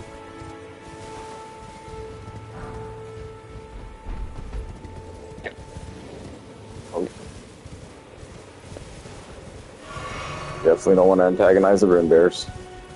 These bears are nothing, they'll kind of die quickly.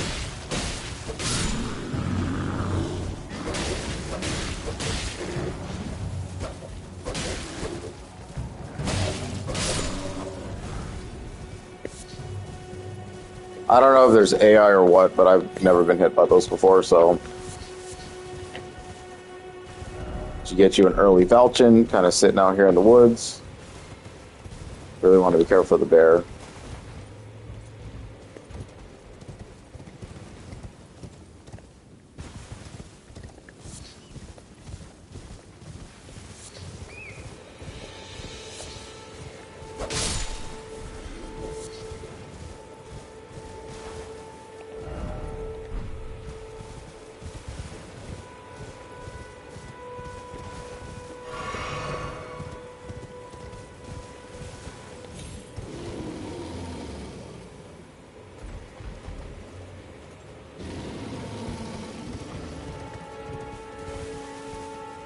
Sucker's got a beat on us, pretty bad.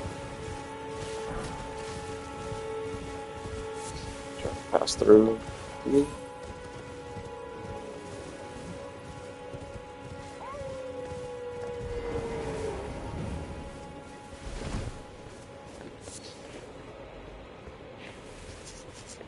So this is like a very super obscure intro quest line. We can hear howling, and how you would even know this without looking up a guide or someone else doing this is kind of beyond me. But we'll just explore the runes for now. Pick up the chest.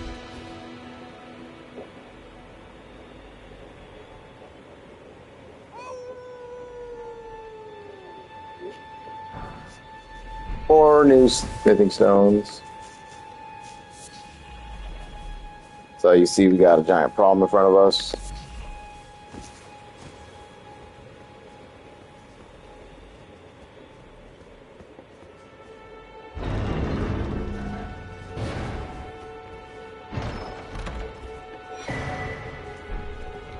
And get you the Axe Talisman. So this will enhance your charge attacks. I would put this on because we are probably going to use more charge attacks than we are going to have fire damage negation. So these will be increased in damage about 10% or so. Probably less than that, I don't know.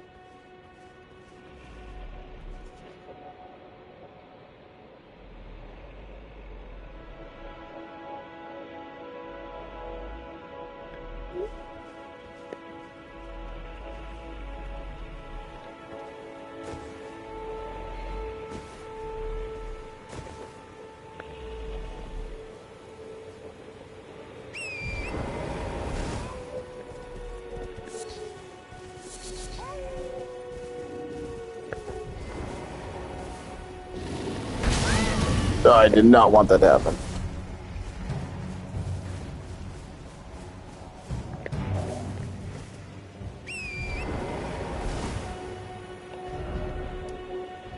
So we'll just transport back over to Kale. That was really close.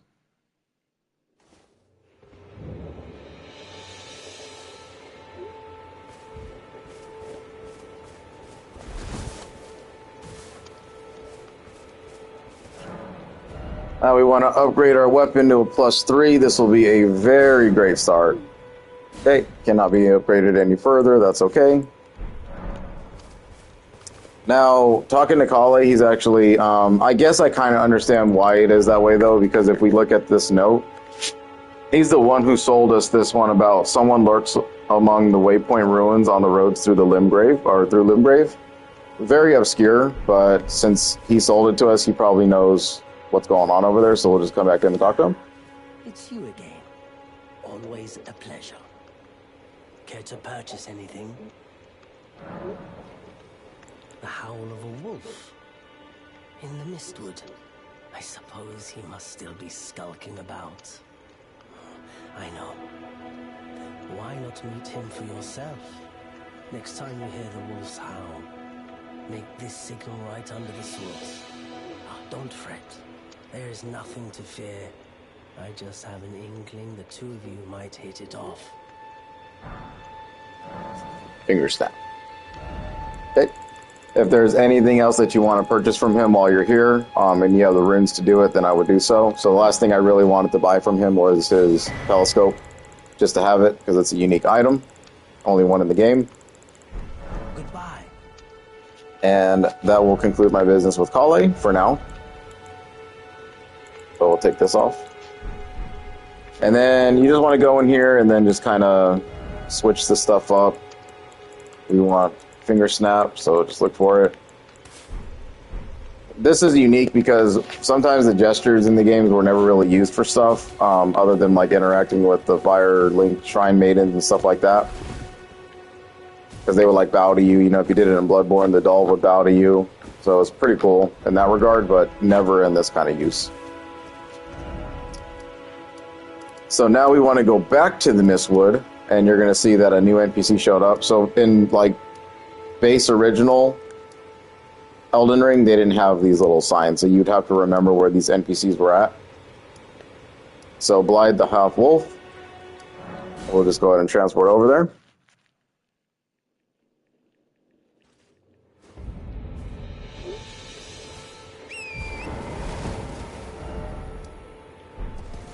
And we just want to make our way down, avoiding the giant-ass freaking bears.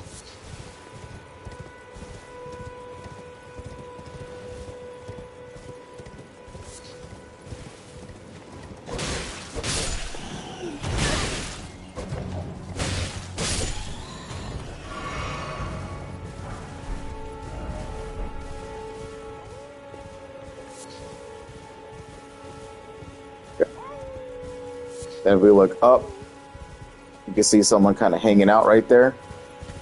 Very hard to see him. But if you chill right here, follow the messages, likely friend, use the gesture.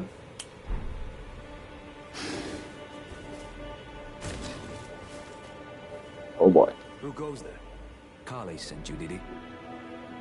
Ever the bloody busybody. Maybe to him you don't seem so strange. The name's Blood. I'm looking for a man who goes by Darrow. He fled somewhere nearby. Or so I've heard. Come tell me if you find him before I do. I can offer you ample reward. Darrowell is nothing but a traitor, and in need of a fitting end to his tale. Darrowell is nothing but a traitor, and in need of a fitting end to his tale.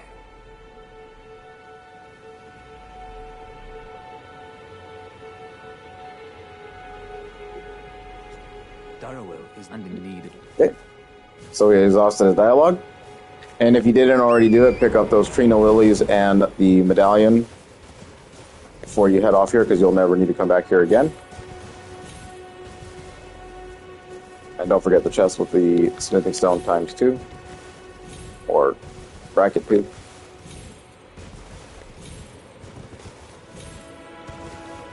And Blythe is actually going to be a helpful NPC throughout the game and is very important to a later quest line down the road. So we want to keep him alive, don't anger him, and don't fight him.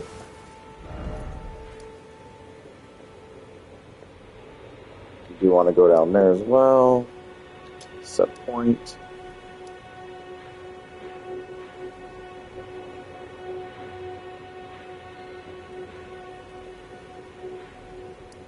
And we weren't quite done exploring around here. We want to talk to Patches again for pulling that shit.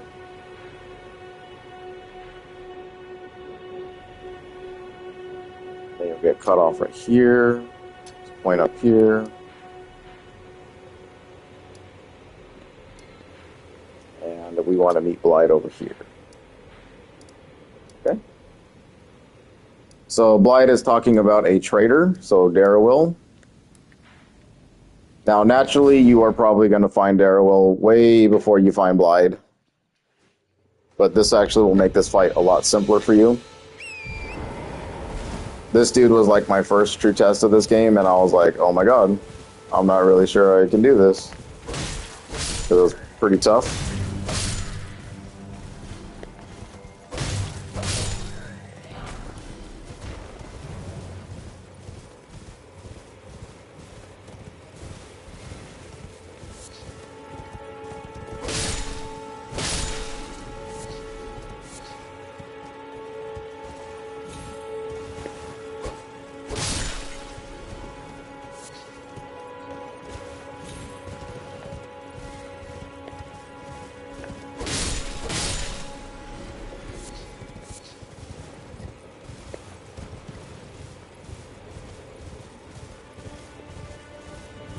Now, these circular deals here are Evergels. They are basically just combat checks, you know what I mean? Like, you'll just kind of run up on them, and then there will be a boss housed inside each one of them. And they give a variety of things from talismans, items, armor sets, new weapons, stuff like that. So they're just an added challenge to the game. They are all optional. You do not have to do any of them, but some of them, like this one, are actually questline progressions. So it's very vague on how that stuff works without any kind of a guide doing it. Unless you just kind of run up to it naturally and just make it happen, but they're not really that easy to kind of tell what you're supposed to do with them. So in this instance, this is going to be the Darrowil fight, and if you find Blythe before, he actually becomes summonable inside of this. Anytime you're inside an Evergel, you will never be able to use your actual summon spirits. So these are straight up one-on-ones, but this is the only unique one where you get to have someone help you out. And the good thing about Evergels is if you die inside of them, you'll actually pop with the Stake America right next to it. So we want Blythe. And as soon as he pops up and does his little gesture shit. Rotting in a cell is no true justice. No. This is where it ends for you. Good. Then we approach. And there's Darrowil.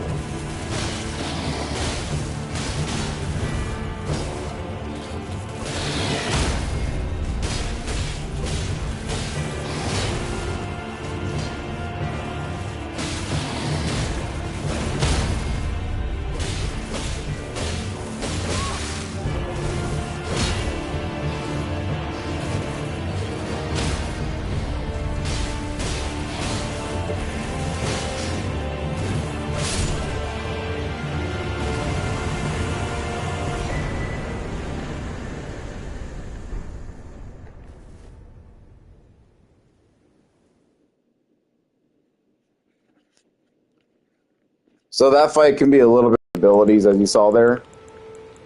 But he drops probably one of the most famous weapons of Elden Ring. I think I've seen a lot of the beginning, like when the first game came out 2 years ago. Everybody was like in love with this thing. It doubles down as, you know, as a dex weapon, but it's also kind of can be used for quality builds. And this is like the very earliest thing in the game, other than the Uji Katana, that gives a really good damage buildup for blood loss. Has a wonderful, unique skill to it that you can't change out. So when it says unique skill, that means that this weapon will always stay that, and you can never put a different Ash of War inside of it. So the Bloodhound's Finesse slash upwards with the Bloodhound's Fang, using the momentum of the strike to perform a backwards somersault and gain some distance from foes. Follow up with a strong attack to perform the Bloodhound Step attack. So there's actually two capabilities while doing that. This weapon is legit though. It's a great curved sword, so it's a lot heavier, but it'll get the job done, and it can definitely take you to endgame for sure.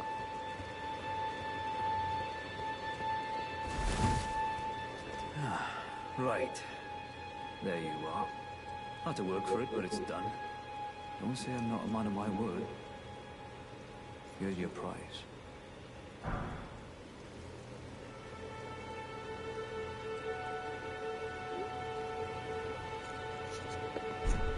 Oh yes, I should say, if you venture north to Rea Lucaria and come across a venerable blacksmith who's a little on the large side, tell him I sent you, and he'll be sure to treat you right.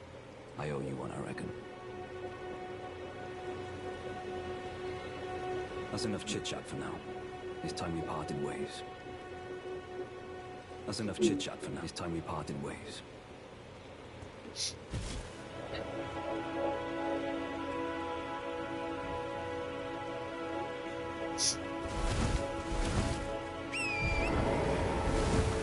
Alright, so completing Blythe's first part there, he's actually telling us a little bit more about like stuff in the world, saying that if we come across a giant blacksmith, then let him know that he sent us.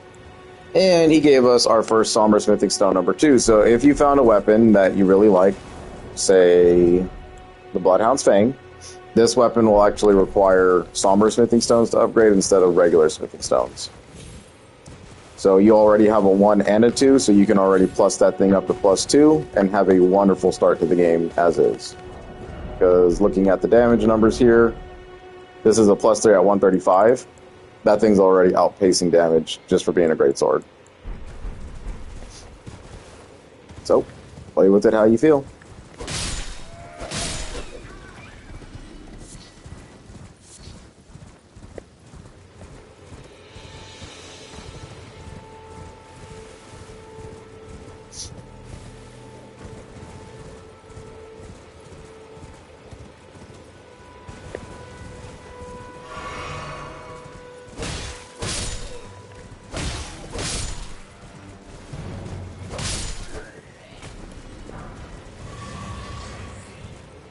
I honestly couldn't tell you what's up with those guys. I think they're just dumb, but it is what it is. So, I am going to try to fight a very hard enemy, and this could result in our first death of the game. But what I want to do is at least clear out all these guys first.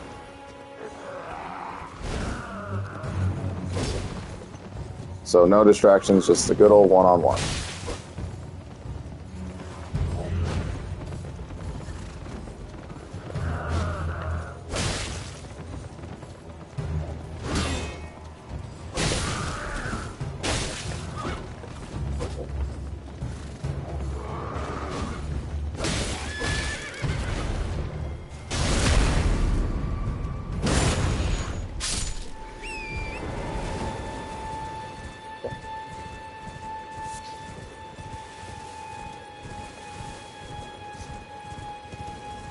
Like I said, we're just going to keep clearing out dudes because we don't want this battlefield to be littered with enemies that can kind of sneak up on us.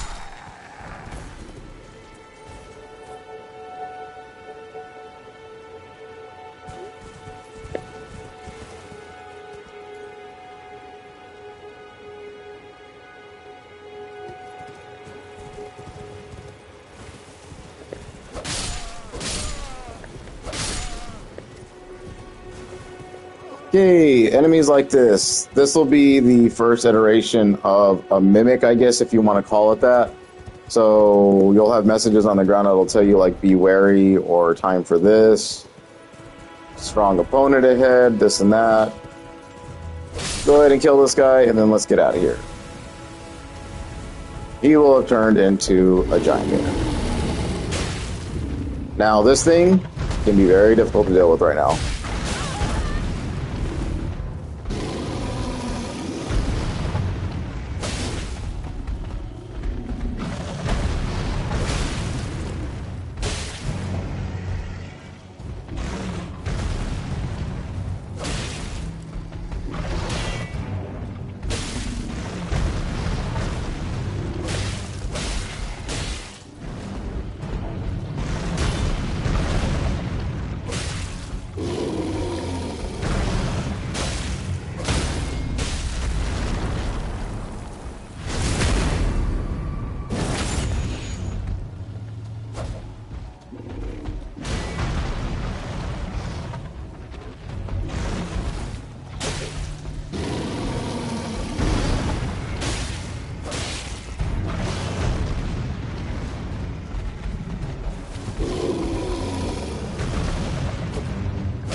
So, mimic enemies like that will drop these larval tears, or tears, if you want to call it larval tear.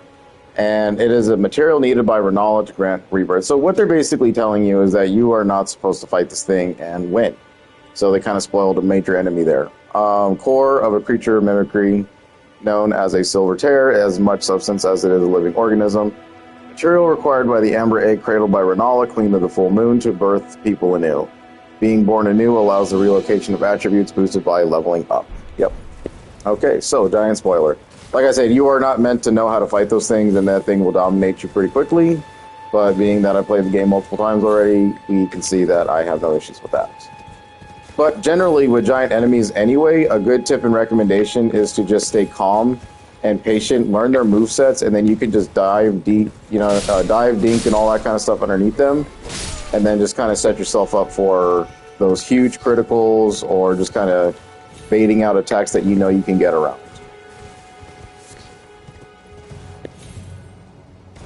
So that was a mimic. I don't know, it's chasing us. Okay. So then with all that taken care of, we can now go back to patches and kind of talk about what the hell was up with that.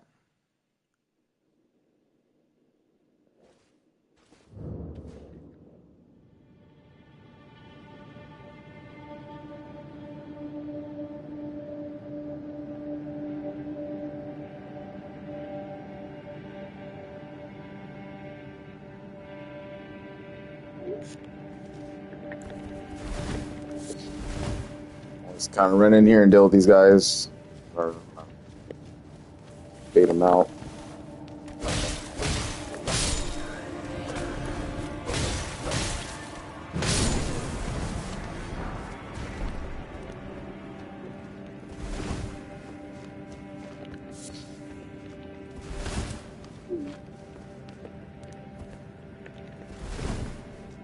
Then we can be like, yo, Patches, what's up, man?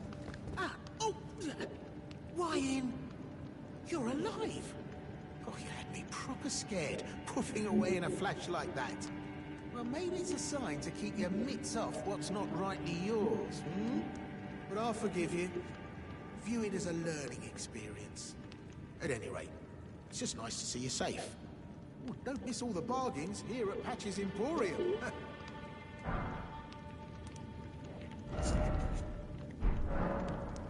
So yeah, no, you'll just get gestures and stuff like this from him, but then he'll kind of re-ally himself with you. He just knows that you just can't be beaten yet. But that's pretty much what Patches is. He's just a asshole. Cheers for that. So with Patches out of the way, we'll go ahead and return. I think we got all the bandit gear. No, it definitely did not.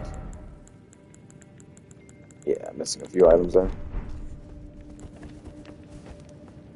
You can farm these guys for some bandit gear and stuff like that, kind of lighter weight.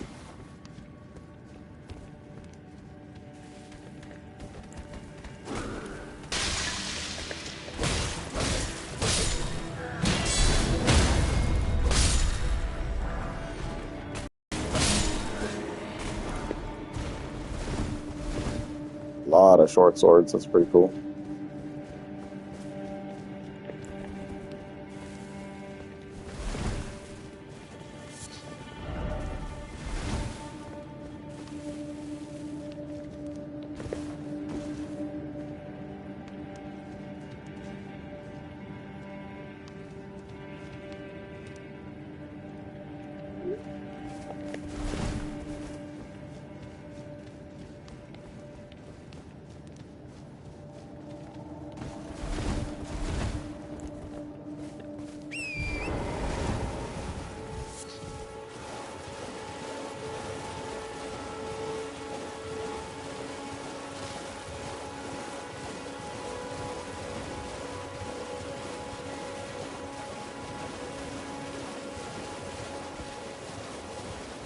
So these things weren't here before because we had Yura kind of chilling down here. The game does a really good job of making sure enemies aren't around NPCs in case we do aggro them and then they start taking damage, so we don't want to kill the NPCs outright just by having that kind of irritation around us. But the blue jellyfish are nice. They won't do nothing to you. It's when they turn red. That's when they get pretty dangerous.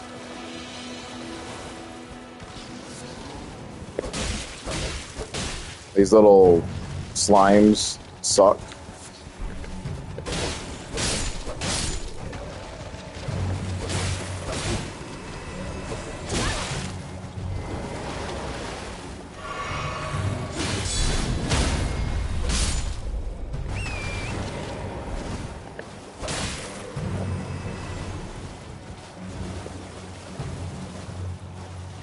I think we have an archer guy then. Oh no, there's just more bone dudes.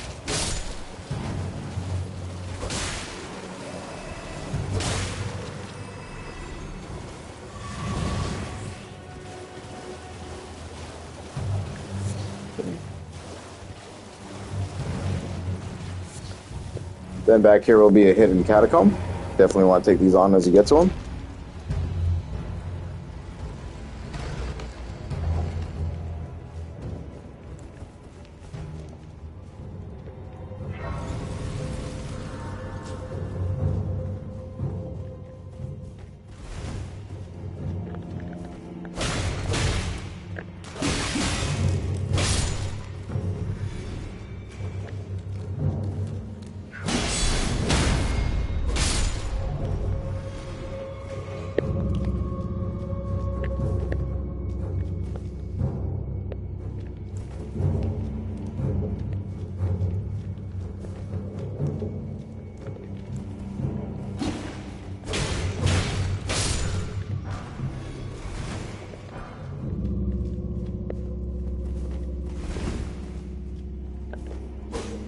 Little trigger plates right here. You want to be careful of these things.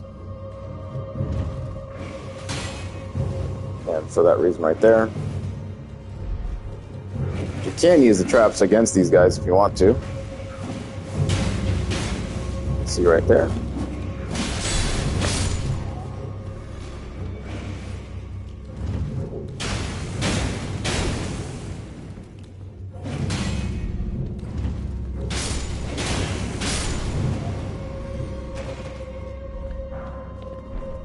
Ooh, that's a good drop. I really like that.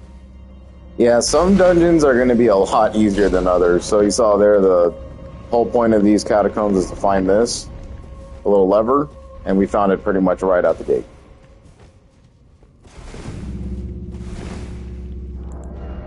So the forked hatchet is an axe that causes bleed damage. This thing is actually pretty good to have. It's a really lightweight axe. And it does really comparable damage to the other axes of the game. I've actually considered using an axe, so we'll probably see if I even put one on. But this one already comes with innate blood loss, so it's really good. The gentle, undaunting forked blade known as the Imp's Tongue, and causes blood loss. So, move set. Only drawback is that it's extremely short. 5-hit combo.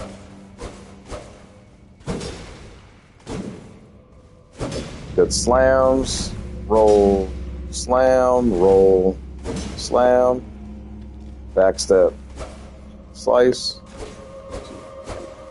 and 5. Nice. Yeah, so very, very cool weapon there. Very rare too at that.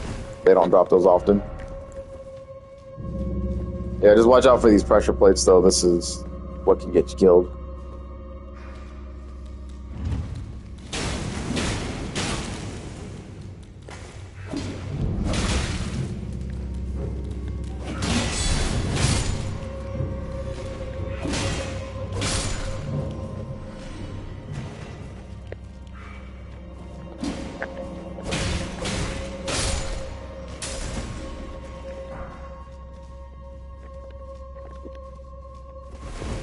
Okay.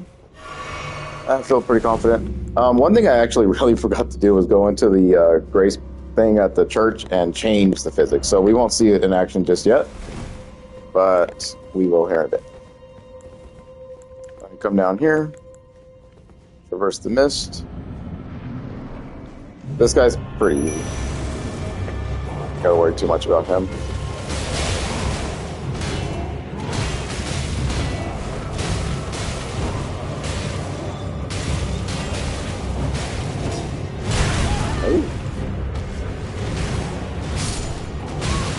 I am just whiffing all over the place right now.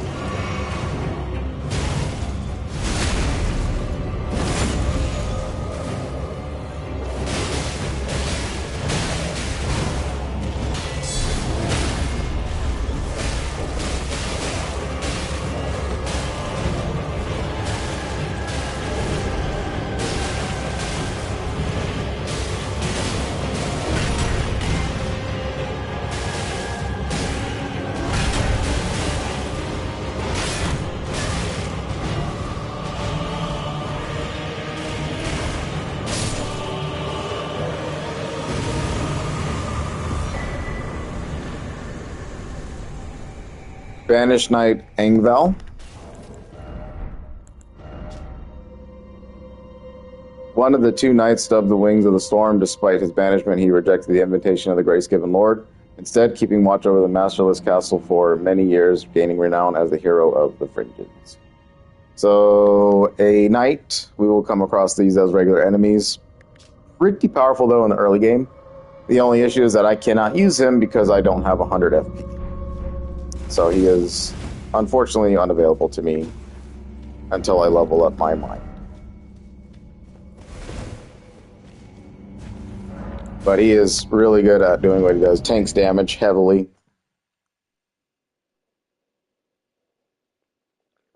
Kind of has like this wide swiping, like tornado spin thing that he does. So it's pretty cool.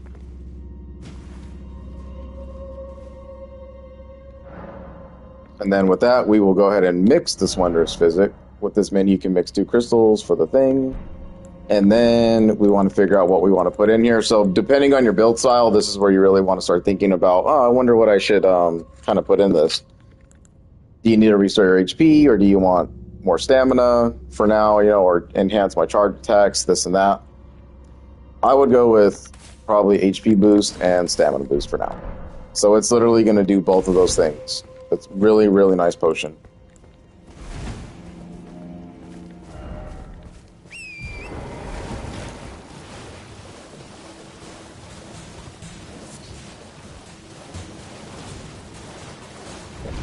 Split spring up.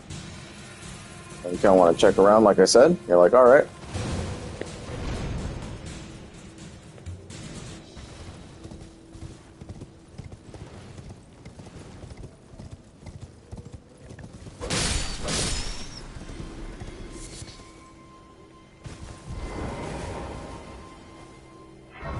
Kind of hidden grace point up here.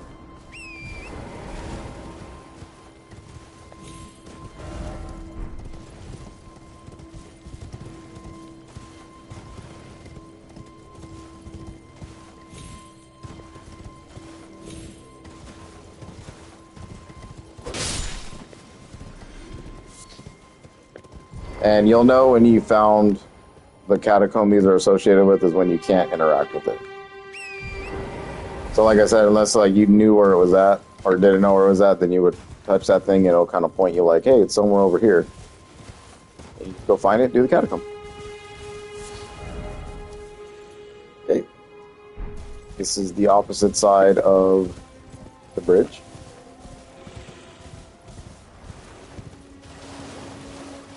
So you want to come down here.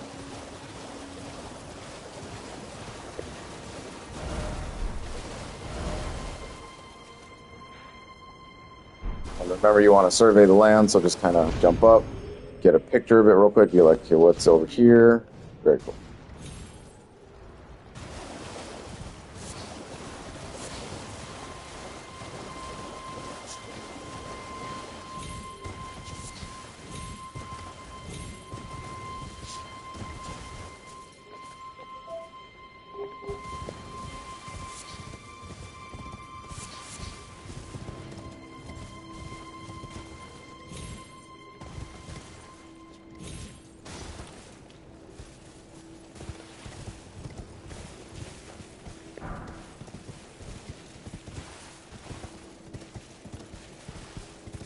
Sometimes you like to get caught on trees, so. Turtleneck meat, I talked about that earlier. Just craftable material.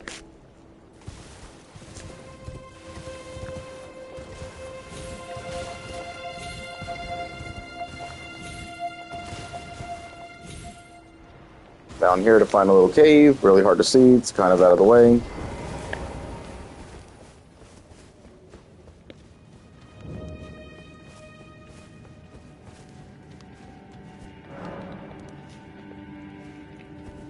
So this can be an instance of a pretty tough cave, depending on how you come into it.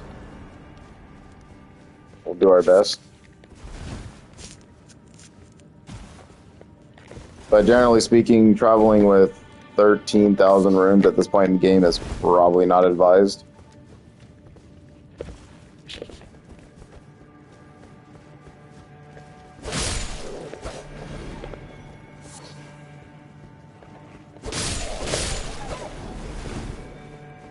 Now you can see we're one-shotting wolves, which is great. Oops. Yeah, sometimes you spam triangle and you move the controller, it'll do the gestures for you. You just kind of want to watch your drops.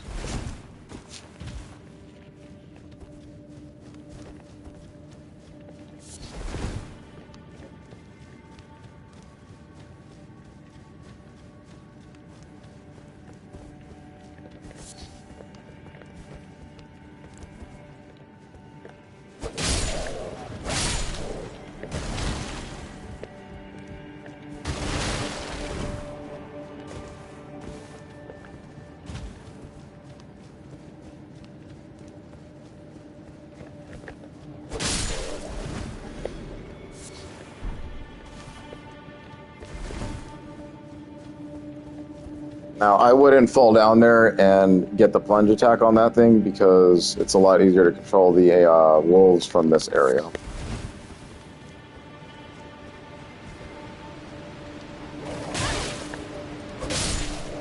As I get dumped.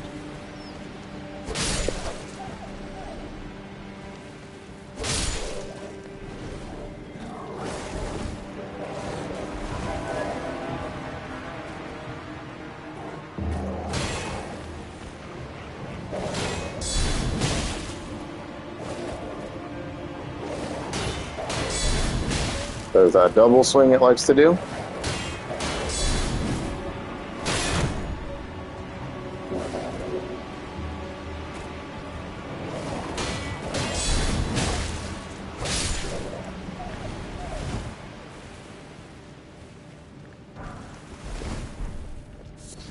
Some more fire grease. Then right here could be a pretty tough part. That's why they give us Stake America. A lot of drops and falls right here.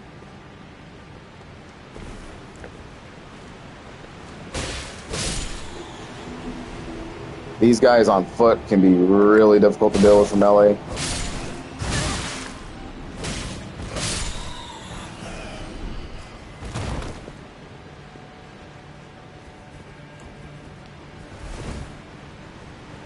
Really hard to see too, so torch, like I said, torch.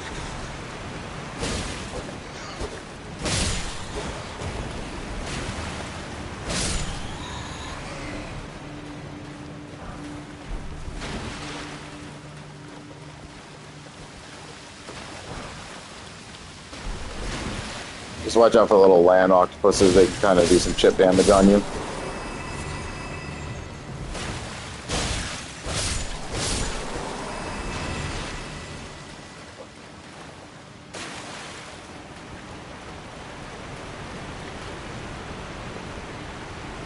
Here you want to be careful. There'll be a lot of drops in this game. Hidden drops, I should say.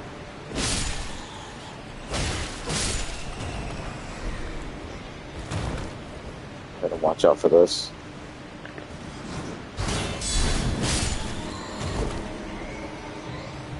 Should be another one.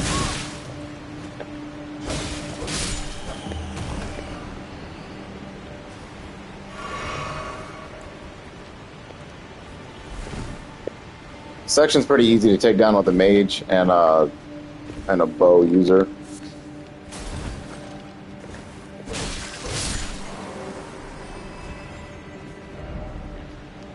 Okay, weapon that we just picked up was called the Shamshir.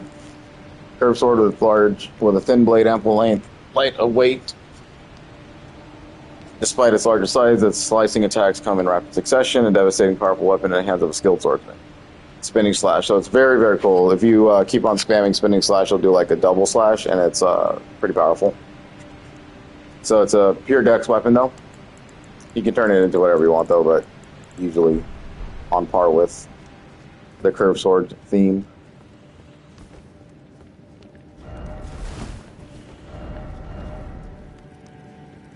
Yep, so like I said, try fire because they're weak to fire. I would just run in here, kind of run circles around this guy.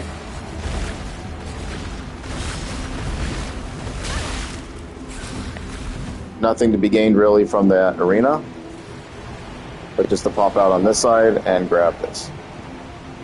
Okay, our first instance of a fur-calling finger. To reveal summon signs of players from other worlds. Gold inside an ally. Red indicates an adversary. The multiplayer session will begin once either type has been summoned. You will take the role of the host of fingers.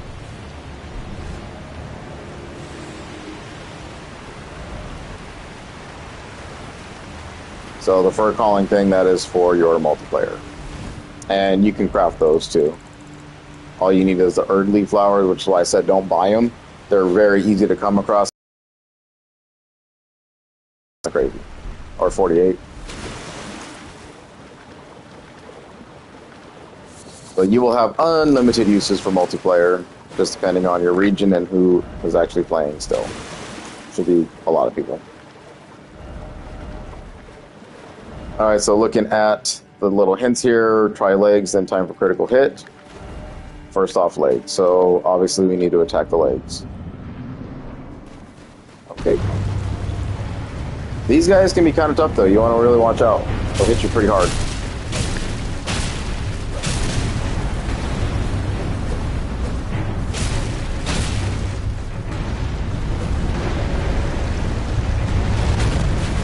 You just want to watch out for the rocks, the stomps.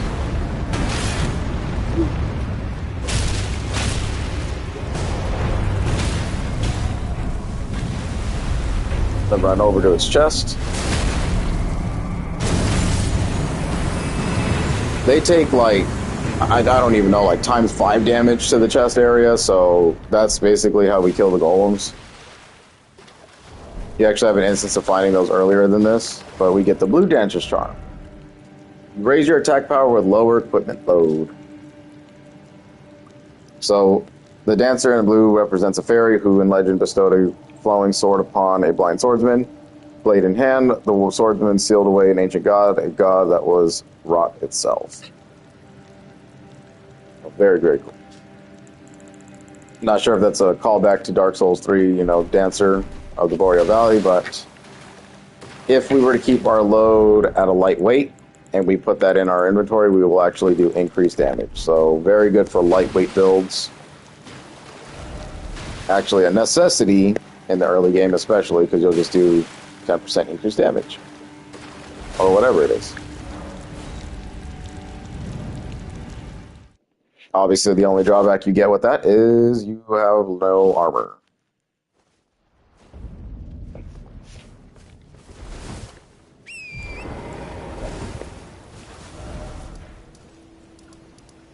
So right now, we are really cruising through it. I haven't ran into any really major hiccups just yet. So now you're kind of tasked with like 2 different areas you can attack here. We want to go back to Kale to kind of finish off his little dialogue box here with meeting Blide.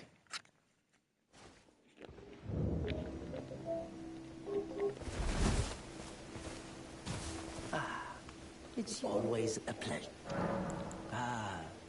Then you met Blythe, did you? Wonderful. I'm glad I pointed you in his direction.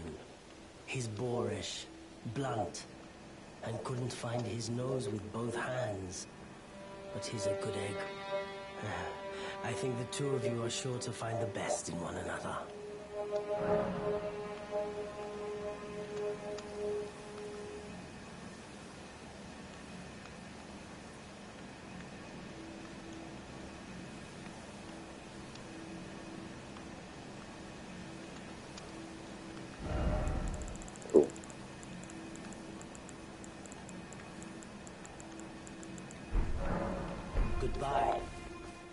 What is it?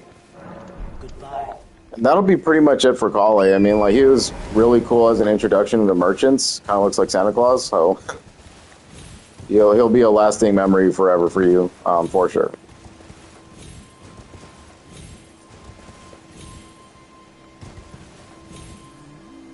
Okay, now we are faced with what to do next, right? So we can continue on the path of grace and figure out how to get to Stormvale, and continue to check areas we haven't before. We could take on bosses in the open world that we haven't tried to attempt yet. We can continue on and run into like newer zones and stuff like that. You can clearly see this is green as grass. This is like dead as hell. Lots to be said about that, but not yet.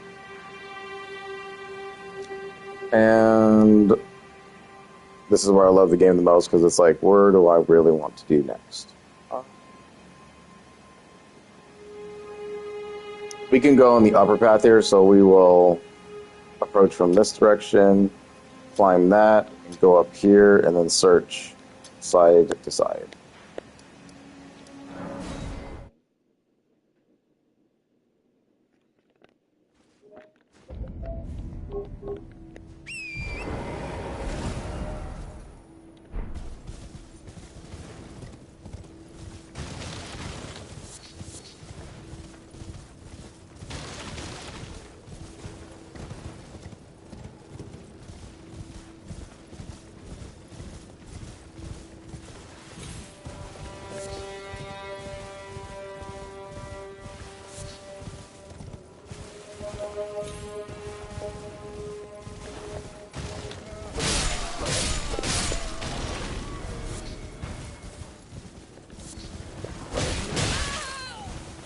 Oh, cheap shot.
Little glowy, sparkling ones are explosion beetles, so just kind of back away. You don't want to take that damage.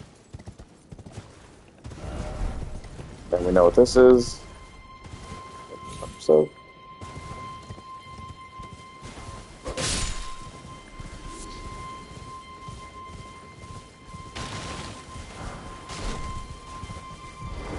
So, these paintings are exactly what I was talking about earlier.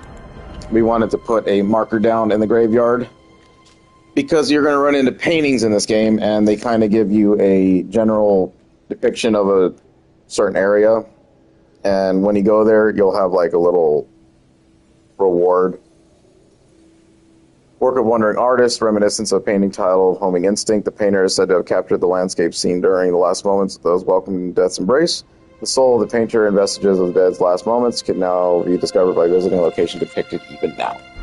Very cool. So it's a little like puzzle. Just kind of go around and figure out where that location's at. Once you pick up those paintings, and then you'll get a little reward for doing it.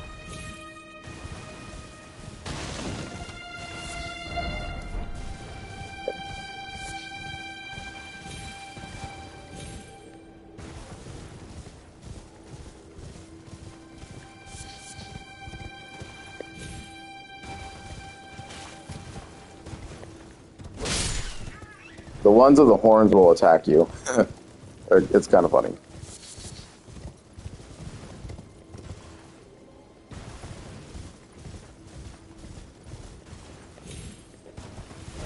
And then this is no more than just bears and valleys, dragonflies,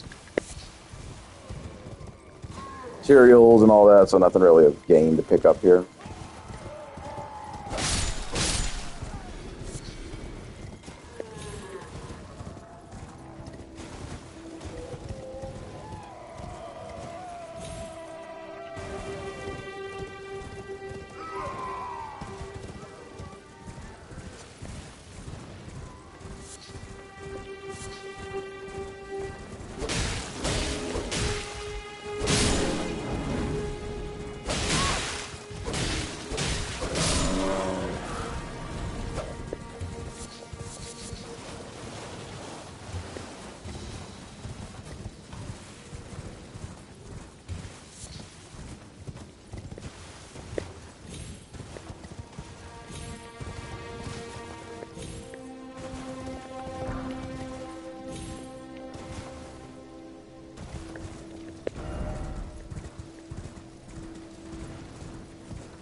Too high up, indeed, you'll die if you fall from here, so you want to be careful.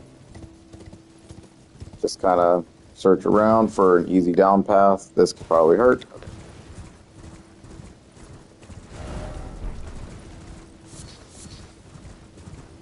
Then you see that we kind of circled back, right? Yep.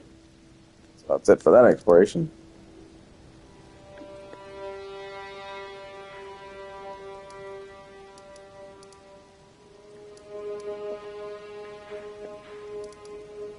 So then back over here where I put that little marker down, we actually want to go over here and talk to Yura again, because he's going to have a little bit more dialogue after defeating the dragon.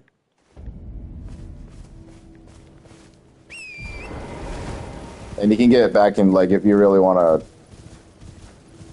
get stuff off of these dudes over here, then just rejoin the war and kind of slice around.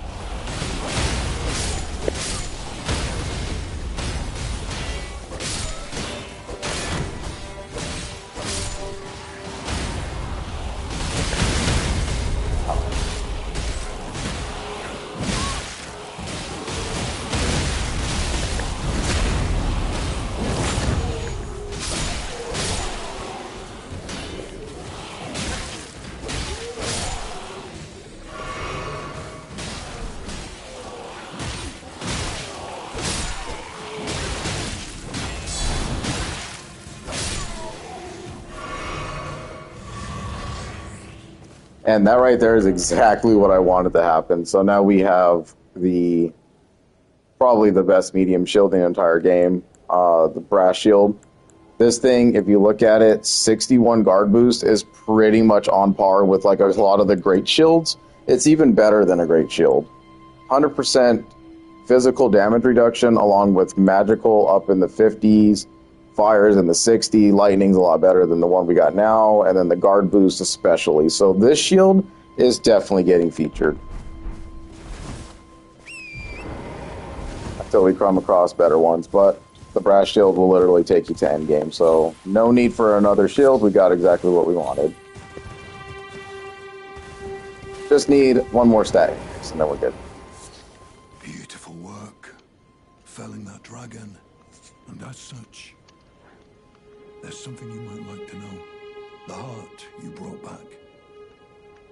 It's used in Dragon Communion. If you should find yourself overcome by hunger for the heart, yearning for its strength, then seek the decrepit church on the little island off the western coast. You must not forget, though, those who partake in Dragon Communion will one day shed their humanity, their hunger for dragon.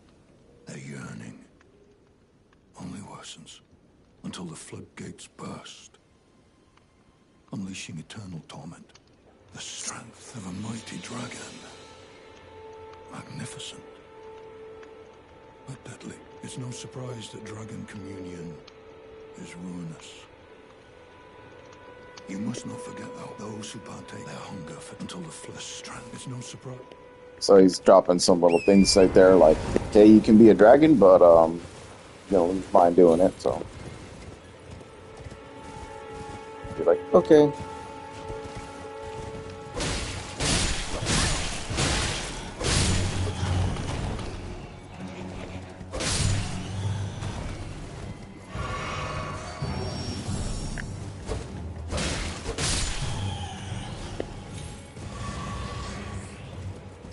And I put an earlier marker up here to indicate that we were going to get a little special treat.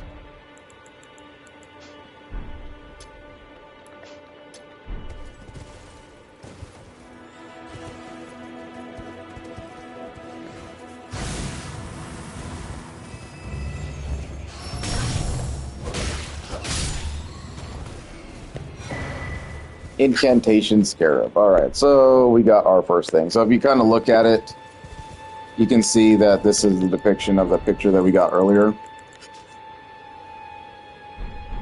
If you kind of line it up, you'll see that guy in the chair came out of nowhere, and he gave us one of these. So these things suck. You'll lose, you'll actually get reduced, like, damage negation from wearing these. But it slightly reduces the FP cost of incantations, but increases the damage taken. So wear these if you're, like, a masochist, I guess. I never did. They're kind of stupid looking anyway. But we move on. I'm avoiding those ruins for now because we don't really need to do that right now. I want to show how to get to a very specific area of the game in the more natural way rather than kind of doing it in another way to trigger it. And I'll explain once we start doing that stuff. So pretty much the whole bottom half of Limgrave for now is taken care of, except for Dude's quest line. I should probably put a marker at the river, so I don't forget to go down there.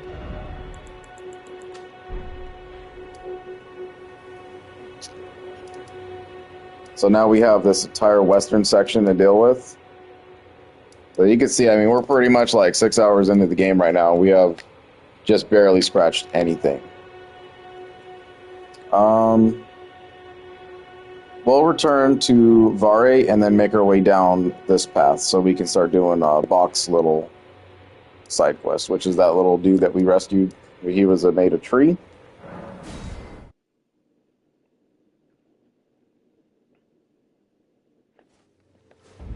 Then I actually want to level up one strength so we can put this on.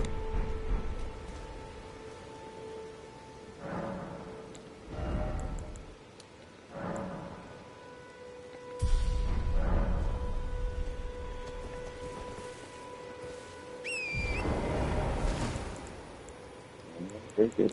But you see, the drawback with the shield is that it's extremely heavy, so getting any more armor on will probably be tough and put us in a heavy state.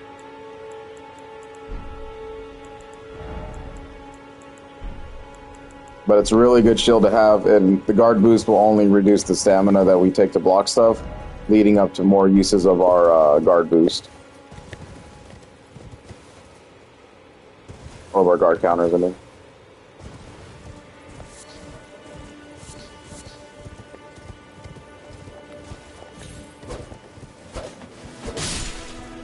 Oh, I hate when they do that.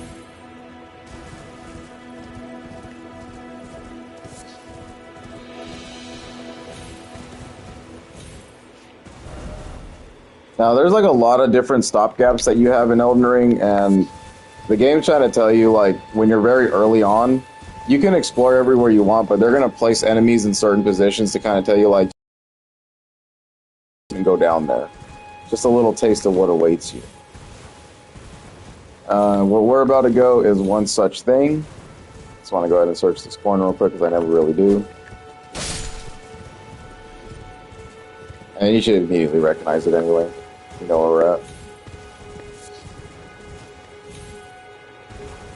That's where we went to our first catacomb and hill, cave. All is looking good so far.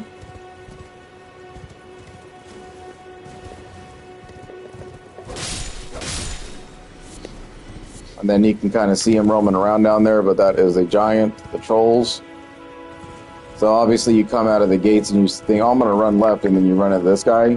Probably going to be a bad day.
Early Limgrave will be like the best part to get those golden runes, and you want a lot of them because they add up. I mean, they will stack up. So you'll get a bunch of runes to start the game with. Mostly I use those runes just for like if I need a little bit of a level up, or if I'm trying to buy something specifically, then I'll just use them to kind of do that. But you don't really just want to pop them when you get them, because if, just say you die and then you die again, you're going to lose every single one of those runes. And it happens.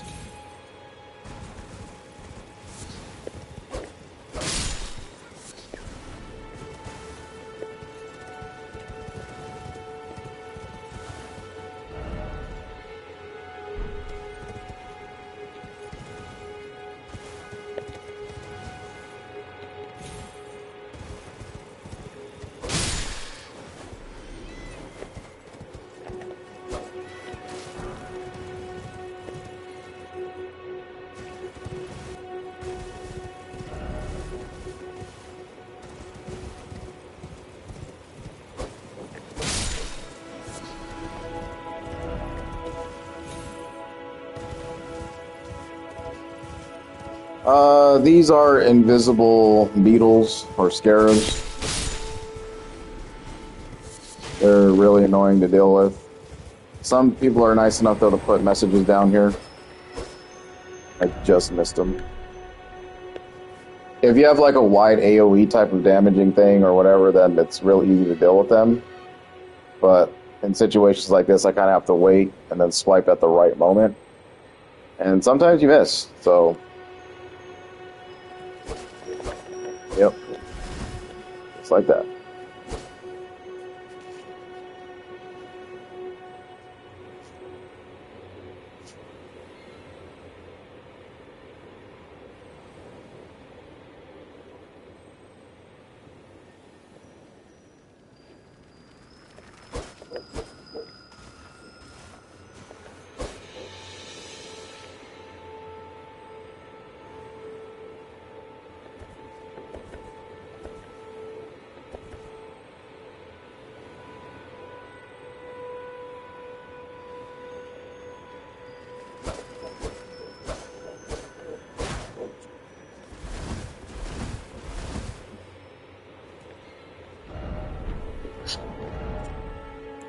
I don't think I've got anything I can use either.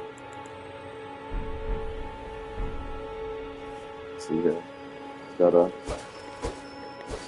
He swipes just in the nick of time. It's so annoying, these things. We could try. The good thing is that they only have like 1 HP, so you just need to hit them one time. So we'll try this out. I missed? How the hell?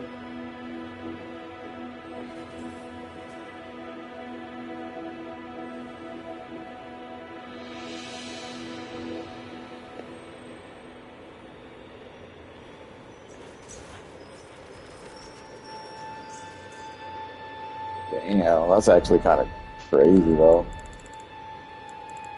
Okay.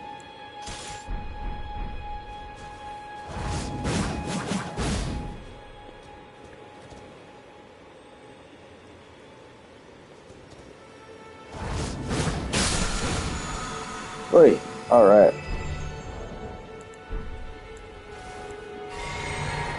So we got Stamp Sweep, Astral War. These things always carry Astral Wars. They're just kind of annoying to deal with, like you saw there. But if you have like a huge AoE type of attack, they're mostly recommended for those. So the Stamp Sweep, usable on all swords. Axes and hammers, small and medium swords accepted. Brace, armament, and step when the low stance prevents recoil from most enemy attacks. Follow up with a strong attack for a sweeping strike.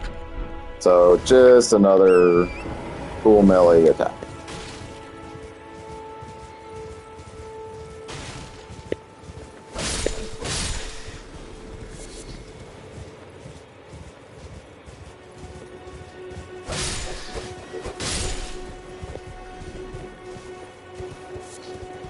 Then we got a sleeping titan on the job.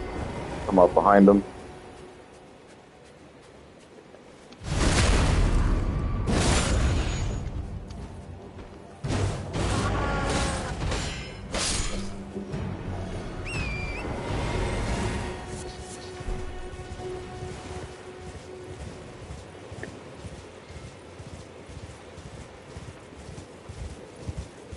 Take a minute to admire the world, the little golden clouds.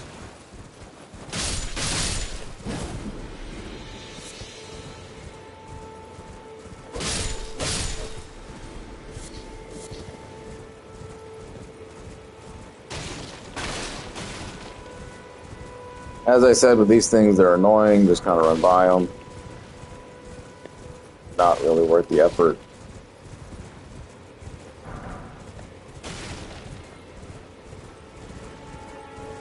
Sometimes they're just guarding dead bodies that give you nothing. Yeah, I like irritating them though.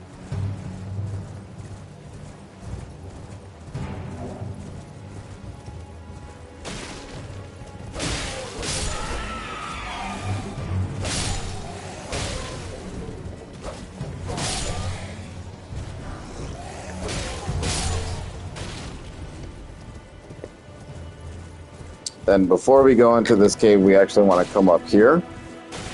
And then, you know what? Actually, let's just do this. This will be a little bit simpler. Go ahead and go in. You want to come in here when you find that demi-human that we met earlier, because of this.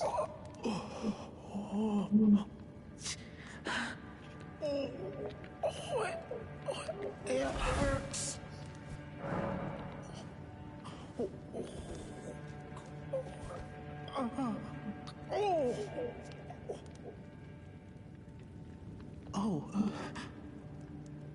What are you doing here? You must leave this place at once. They'll rush in and beat you to a pulp. You're...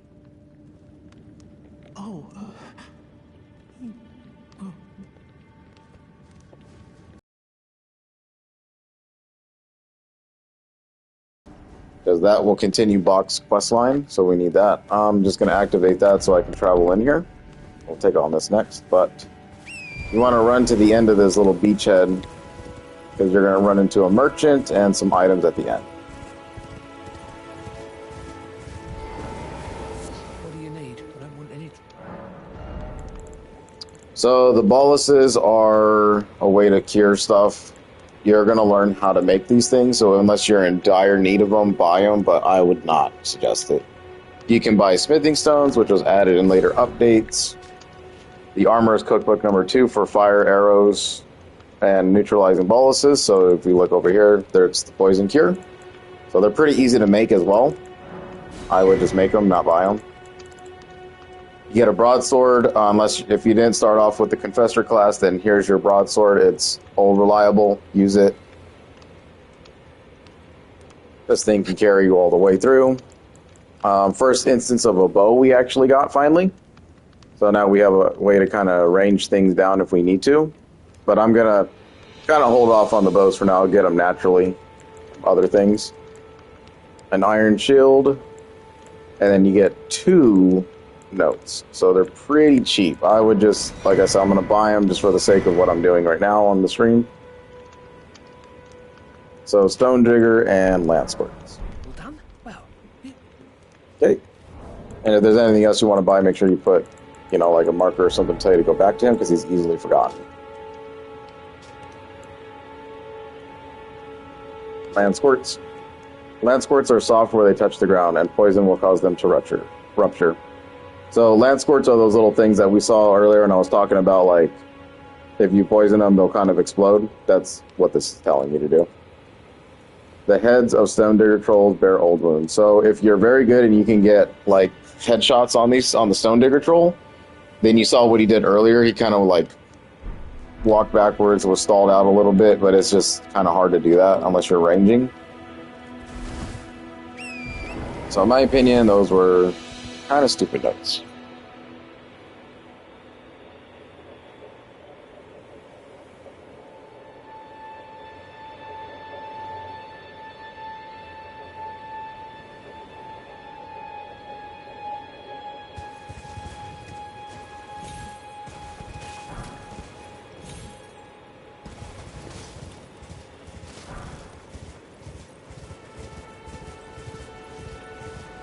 And like I said before, jump on these, kind of search around. That would have been hilarious to dive in the water.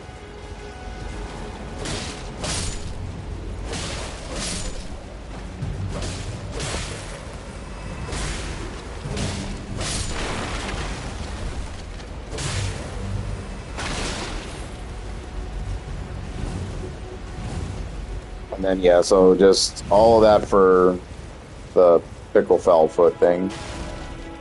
Then we can transport back, unless you want to run back. It's up to you.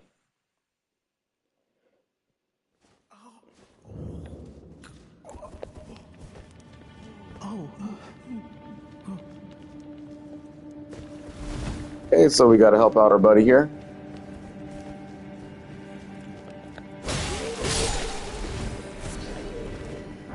I honestly would just take a torch to this whole tunnel because it is super dark. And these guys have nothing for poise, so you can just kind of chunk through their health.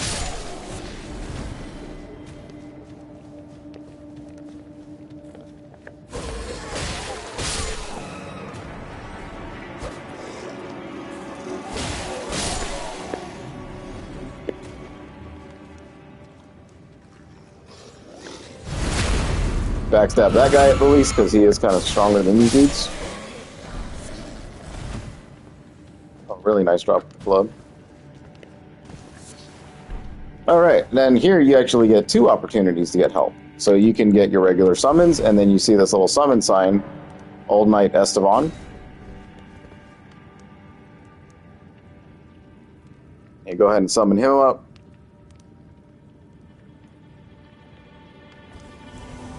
Take your shield back on. Pop through the door, summon your wolves.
And that's exactly why they gave you the summon help there, is because that fight could have been really hectic with just yourself.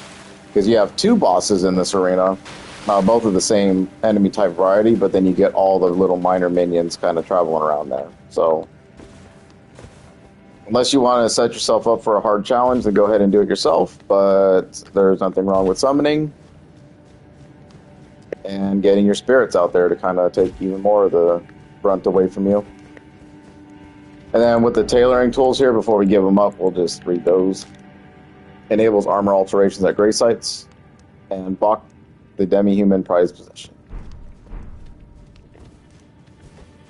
I will come back over here. Oh, wait. Is that what I think it is? You got it back for me. My sewing needle.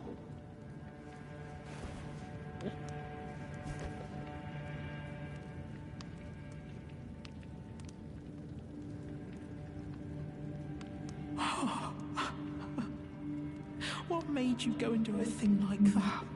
My mum was a seamstress, and that sewing kit was all I had to remember her by. I always wanted to be just like sweet old mum. Then I suppose I can't just curl up and die, can I? Thank you. You're very kind. I always wanted to be a seamster like my mum. Then I suppose I can't just curl up and die. Thank you very... I always want... And that's going to continue Bach's quest line, which is kind of crazy that he even has one, but it's cool.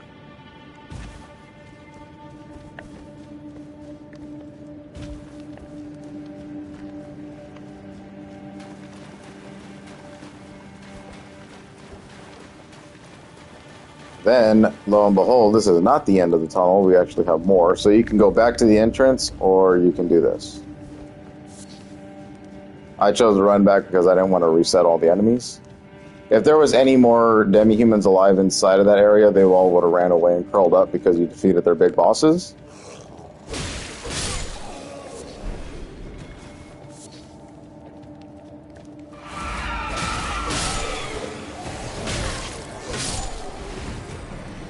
Those guys were on patrol, so they had no idea what you just did.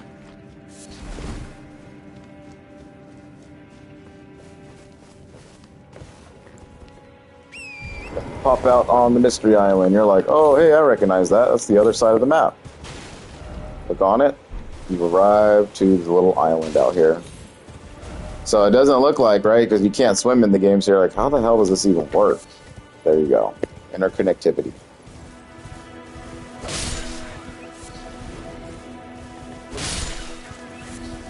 Then there are some things to be gained on the island, item-wise.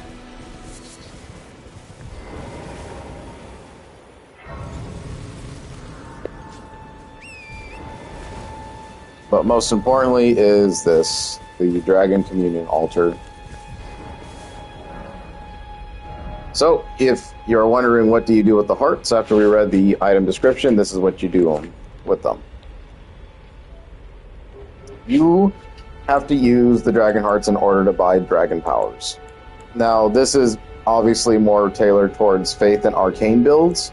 So I was using like Dragonfire for a grip because I had Faith and Arcane leveled up just enough for my last build. Very powerful attacks, consume a bunch of FP though, so you'll get a chunk of it after.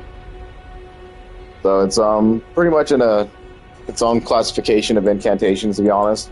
But you'll just like turn into a dragon for the most part and have like the powers of a dragon. Use that with what you will. Those are actually really cool abilities in there.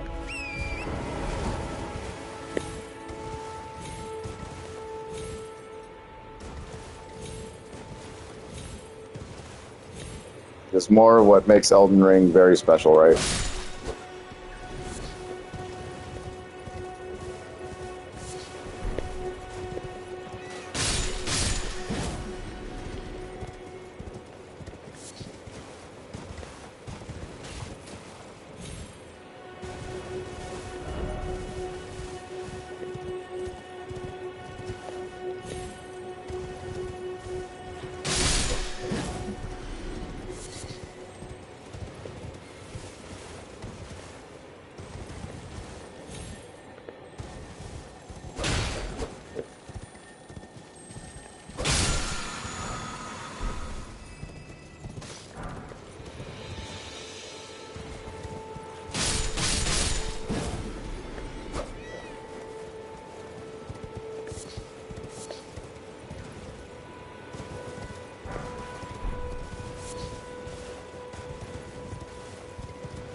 Okay, now you'll always have a chance to get the Dragon Communion altar with that grace. Cleared out Bach for now. Blight is good. Kale's good. And Kenneth is still someone that we still need to do things for. So we are progressing very well. Selin is going to be a quest and a half, so don't even worry about her. She'll be around for a hot minute. And so now we've taken care of really everything we can do in this early little bit, except for right here. And I'm just holding off because I don't want to do this too early.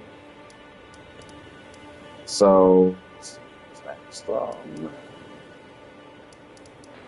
I guess now we can go past the actual game.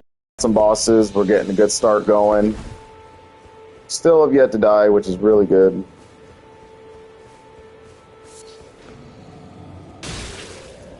Okay. And this is what we really want. We want this guy to come out. Hey, his little roar attack.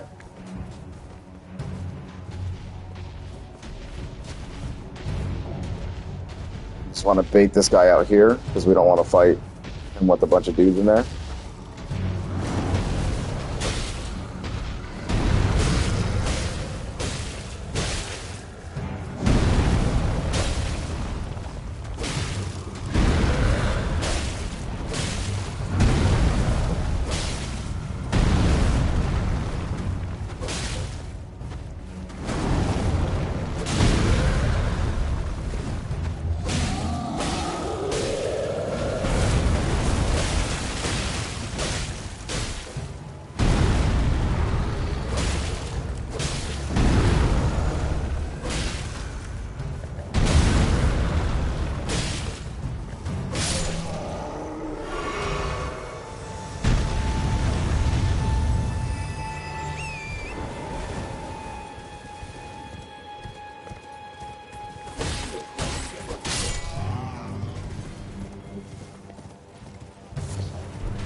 These tiny little trees right here will give you golden seeds.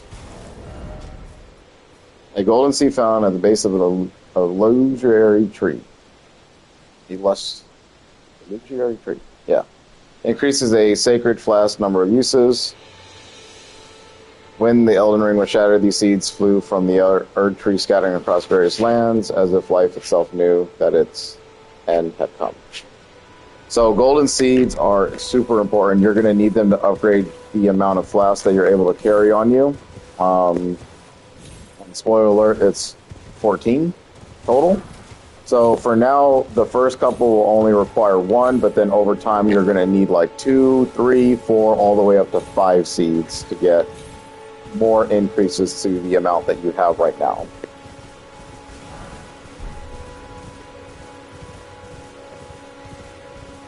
More smithing stones, so you'll never really like have an opportunity not to get those. So just always just have them on hand.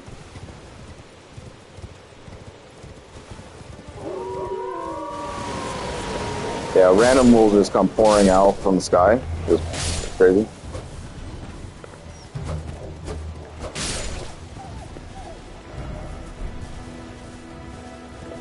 Come over here for a grace.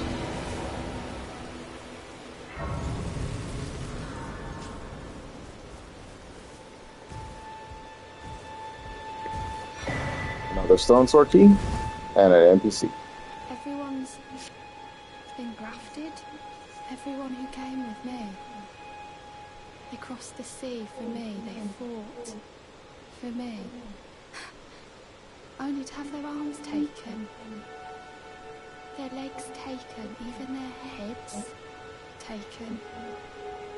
Taken and stuck to the spider. Did you know? If you're grafted by the spider, you become a chrysalid. It's quite a lark when you think about it. You're all on your own, are you? And heading to Stormvale Castle? Enticed by the one in the white mask, I suppose. Oh, you've come to be one with the spider. Well, that makes us two peas in a pod. But I don't have your courage. It's scary, you know, having your arms cut off. Or legs. Or your head. I want to be like everyone else, but I'm just too scared. I'm nothing but a craven. Oh, I know. Can you take this little one along with you? The poor thing deserves someone braver than myself. And the spirits look rather fondly upon you. It'll be glad of your company, I think, the little one. It was a pleasure to see you. Oh, can you pass on a message for me? If you see the little chrysalids in Stormvale Castle, tell them I love them. And that, despite my craven heart, I'm sure I'll be joining their club soon enough. I'm finally getting the hang of this whole pain thing, you know.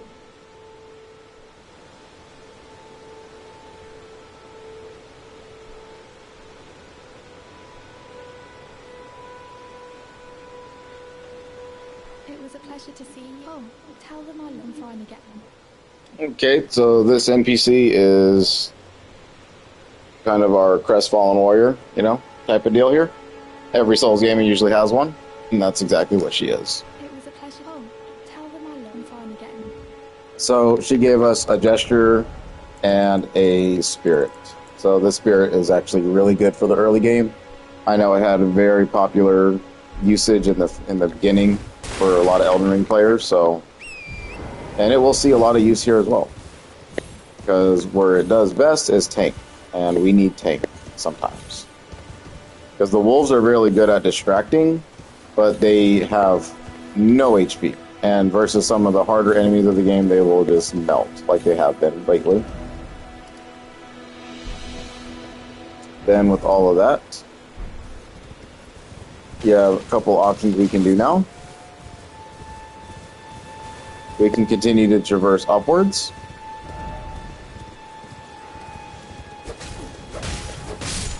Kind of take on these dudes.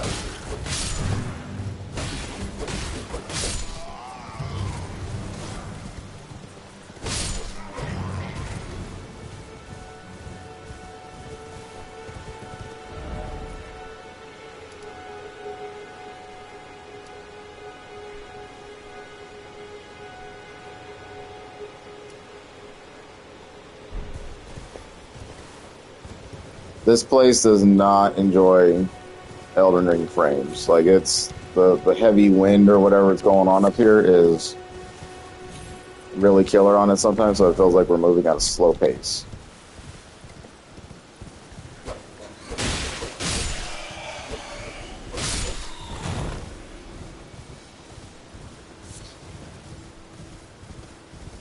I'll run through here.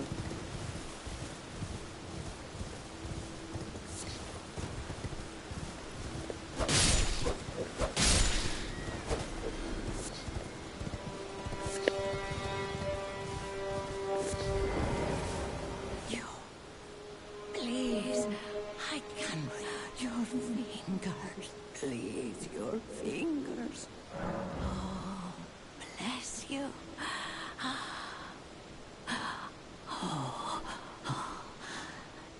Head to the foundation of gold tarnished. Traverse Rea Lucaria, glintstone eventide, and reunite the half-crescents at the Grand Lift. Oh, but the bridge is collapsed and cannot be crossed. Only, why should that matter? Stormvale Castle still stands tall.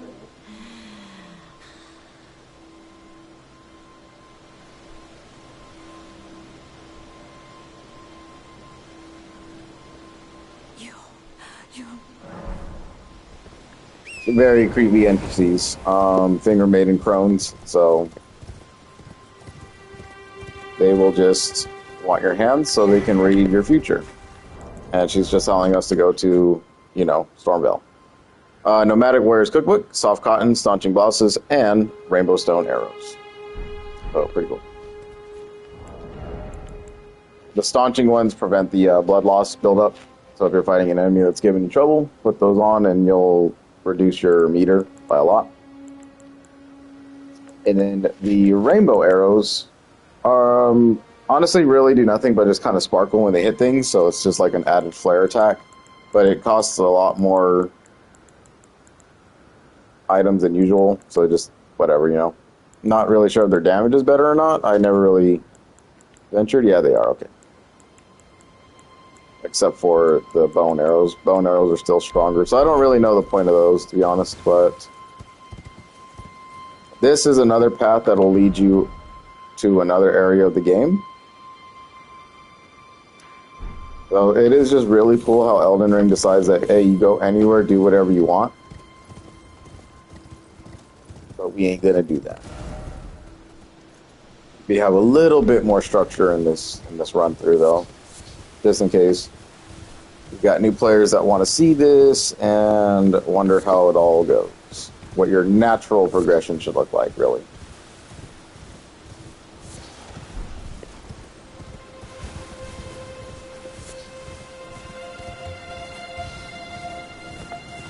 And right here, we kind of want to cut this guy off. The idea behind that bug is that he leads you into an ambush.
Okay, looking good so far.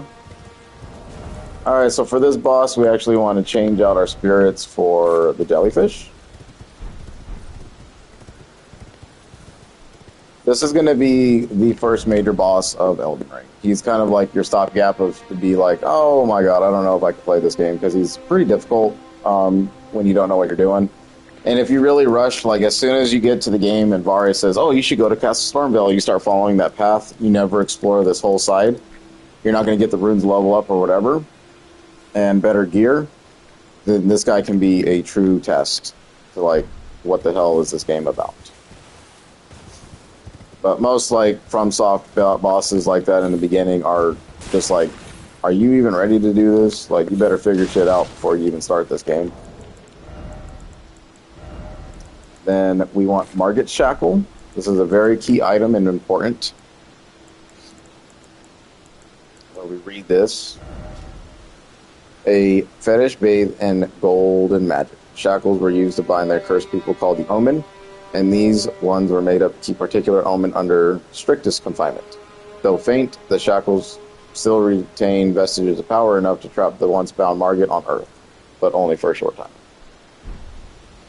So, very useful, and very, obviously in this situation. So,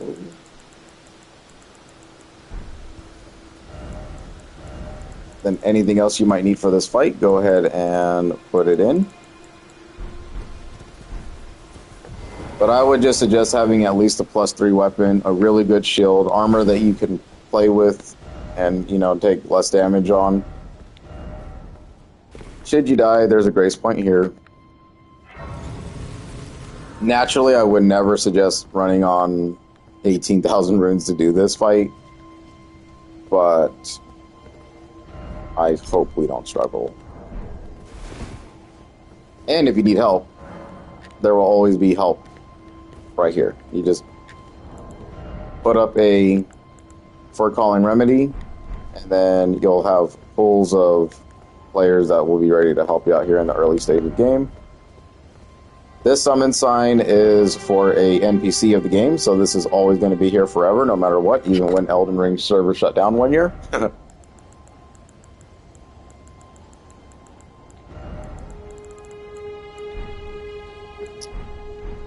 Then the basic setup.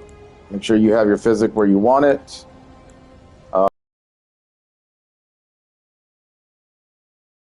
Summon the NPC.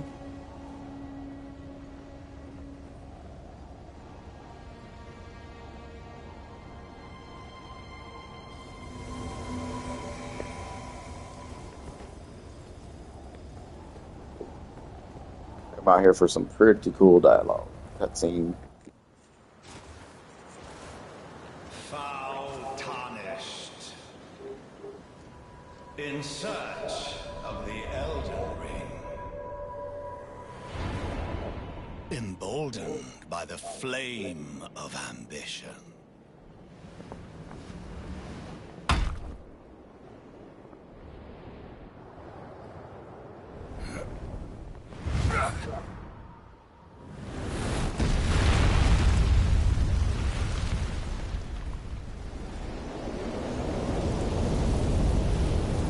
Someone must extinguish thy flame.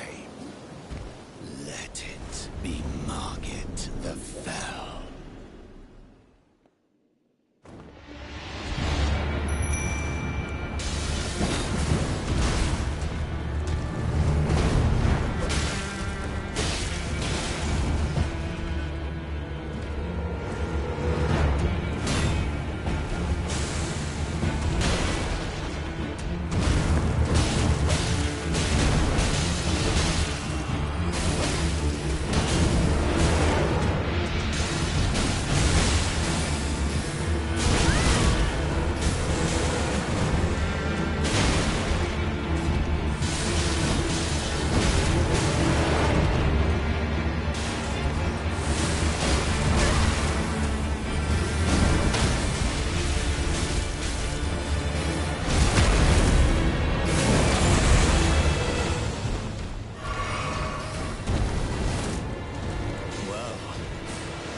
Thou art of passing skill.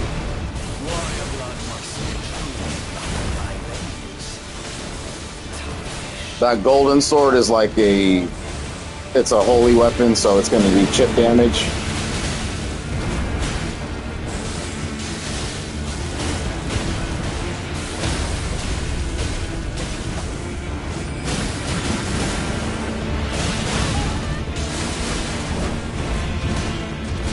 Oh, we really want to watch out. God damn it.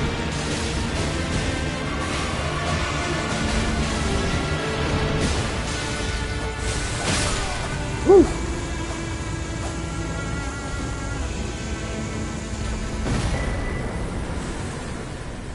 Okay, earned ourselves a talisman. Smoldering with thy meager flame. Cower in fear of the night. The hands of the fell omen shall brook thee no And we wanted to defeat this boss first because naturally this is where you should end up. There's 2 triggers to get to a point that we need to go to in the game called the round table hold. And basically the round table hold is the main central hub of the game, like your Firelink Shrine, you know, your graveyard, Hunter's Dream, and all that kind of stuff. But if you defeat Margit, rest at the site of grace, Melina will go ahead and transport you over there. The other trigger is if you end up in another location, such as the one up here, or if you go into those Deadland areas and you rest at a site of grace at any one of these locations, she will also make an appearance and tell you to go to the hold. So I wanted to hold off on that because over here will transport us over there. Walking through here and into here will give us a little grace period right there. And there's another one somewhere. Oh yeah, as soon as you do whatever's in here, there's an NPC along the road that'll give us a location of a little portal that we saw right here. And that will also transport you right here. So I wanted to do it in the most natural way because usually you would probably do the main mission stuff first, kind of follow grace, boom, boom, boom, all up into here. And then that's your natural progression. Then by winning, we actually got ourselves a talisman pouch. So a small withered bag knitted by hand, bestowed upon the ruling lord of those attempting to become lord by the elderly finger reader. Increases the talisman equipment slots as the voices of the 2 finger readers are said to live lives eternal, and one is even supposed to be served as a wet nurse to royalty. So with all that being said, we just got another damn talisman. And you can put anything you want in there. Just watch out for your equip load. I'm not going to put anything in there right now because I don't need none of this stuff. There's actually another talisman we're going to get later.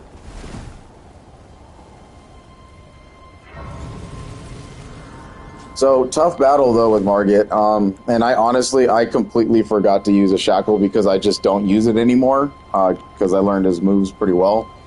But basically, with the shackle, you would use this item, and then it will slam Margit to the ground for a few seconds, allowing you to get, like, pretty much, like, one combo in, and you can just kind of, you know, use that to your advantage. You can only do it twice, though, so just keep that in mind.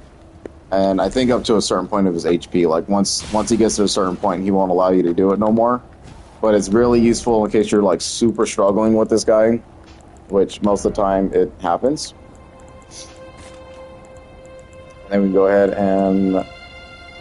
and probably put the jellyfish on for the rest of this time.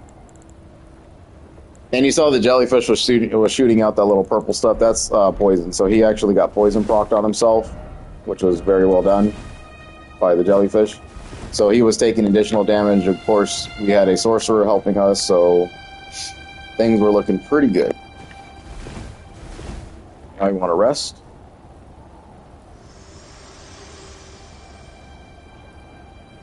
Forgive me.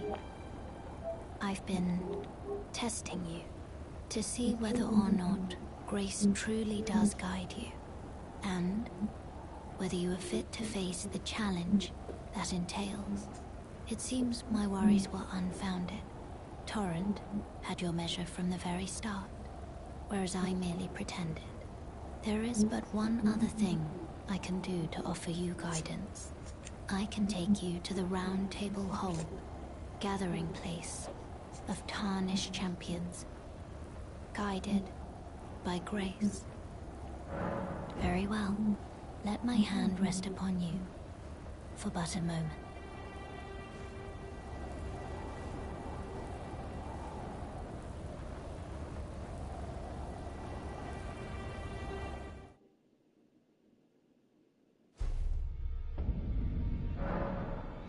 The Round Table Hold is a place where Tarnished gather guided by grace. Combat is prohibited on the premises due to a pact of non-aggression. This rule is in effect when a Round Table icon is displayed. The Round Table Hold is located outside of this world, and fast travel by grace is the only means of reaching it. Use the map travel there. Okay. So, like I said, main central hub for all of this Elden Ring game.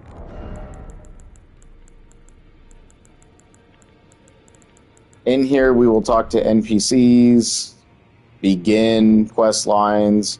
There's a whole working deal that deals with this part of the game. So, biggest part though is that we actually defeated the first boss, like the first legitimate boss of the game. All of these side little dudes were really nothing. That was going to be probably your first major test so far. And Margit was a very tough learn in the beginning. And obviously, just playing it through a couple times, you start to learn what you need to do and not do. He has those little golden blades that he shoots out, the giant golden hammer he summons, and those are just holy weapons. So those will do minor chip damage if you're blocking it, or even bigger damage depending on what your armor setup is. So just be aware he can kind of chip away at you. You're not going to be able to resist him fully. But now that we're in the round table hold, I'm going to take a pause break here real quick, make myself some lunch. So I will be back, and we'll have another part for covering the rest of Limgrave. So thanks for watching, and like I said, I'll be back. When we come back, it'll be right here in the round table hold.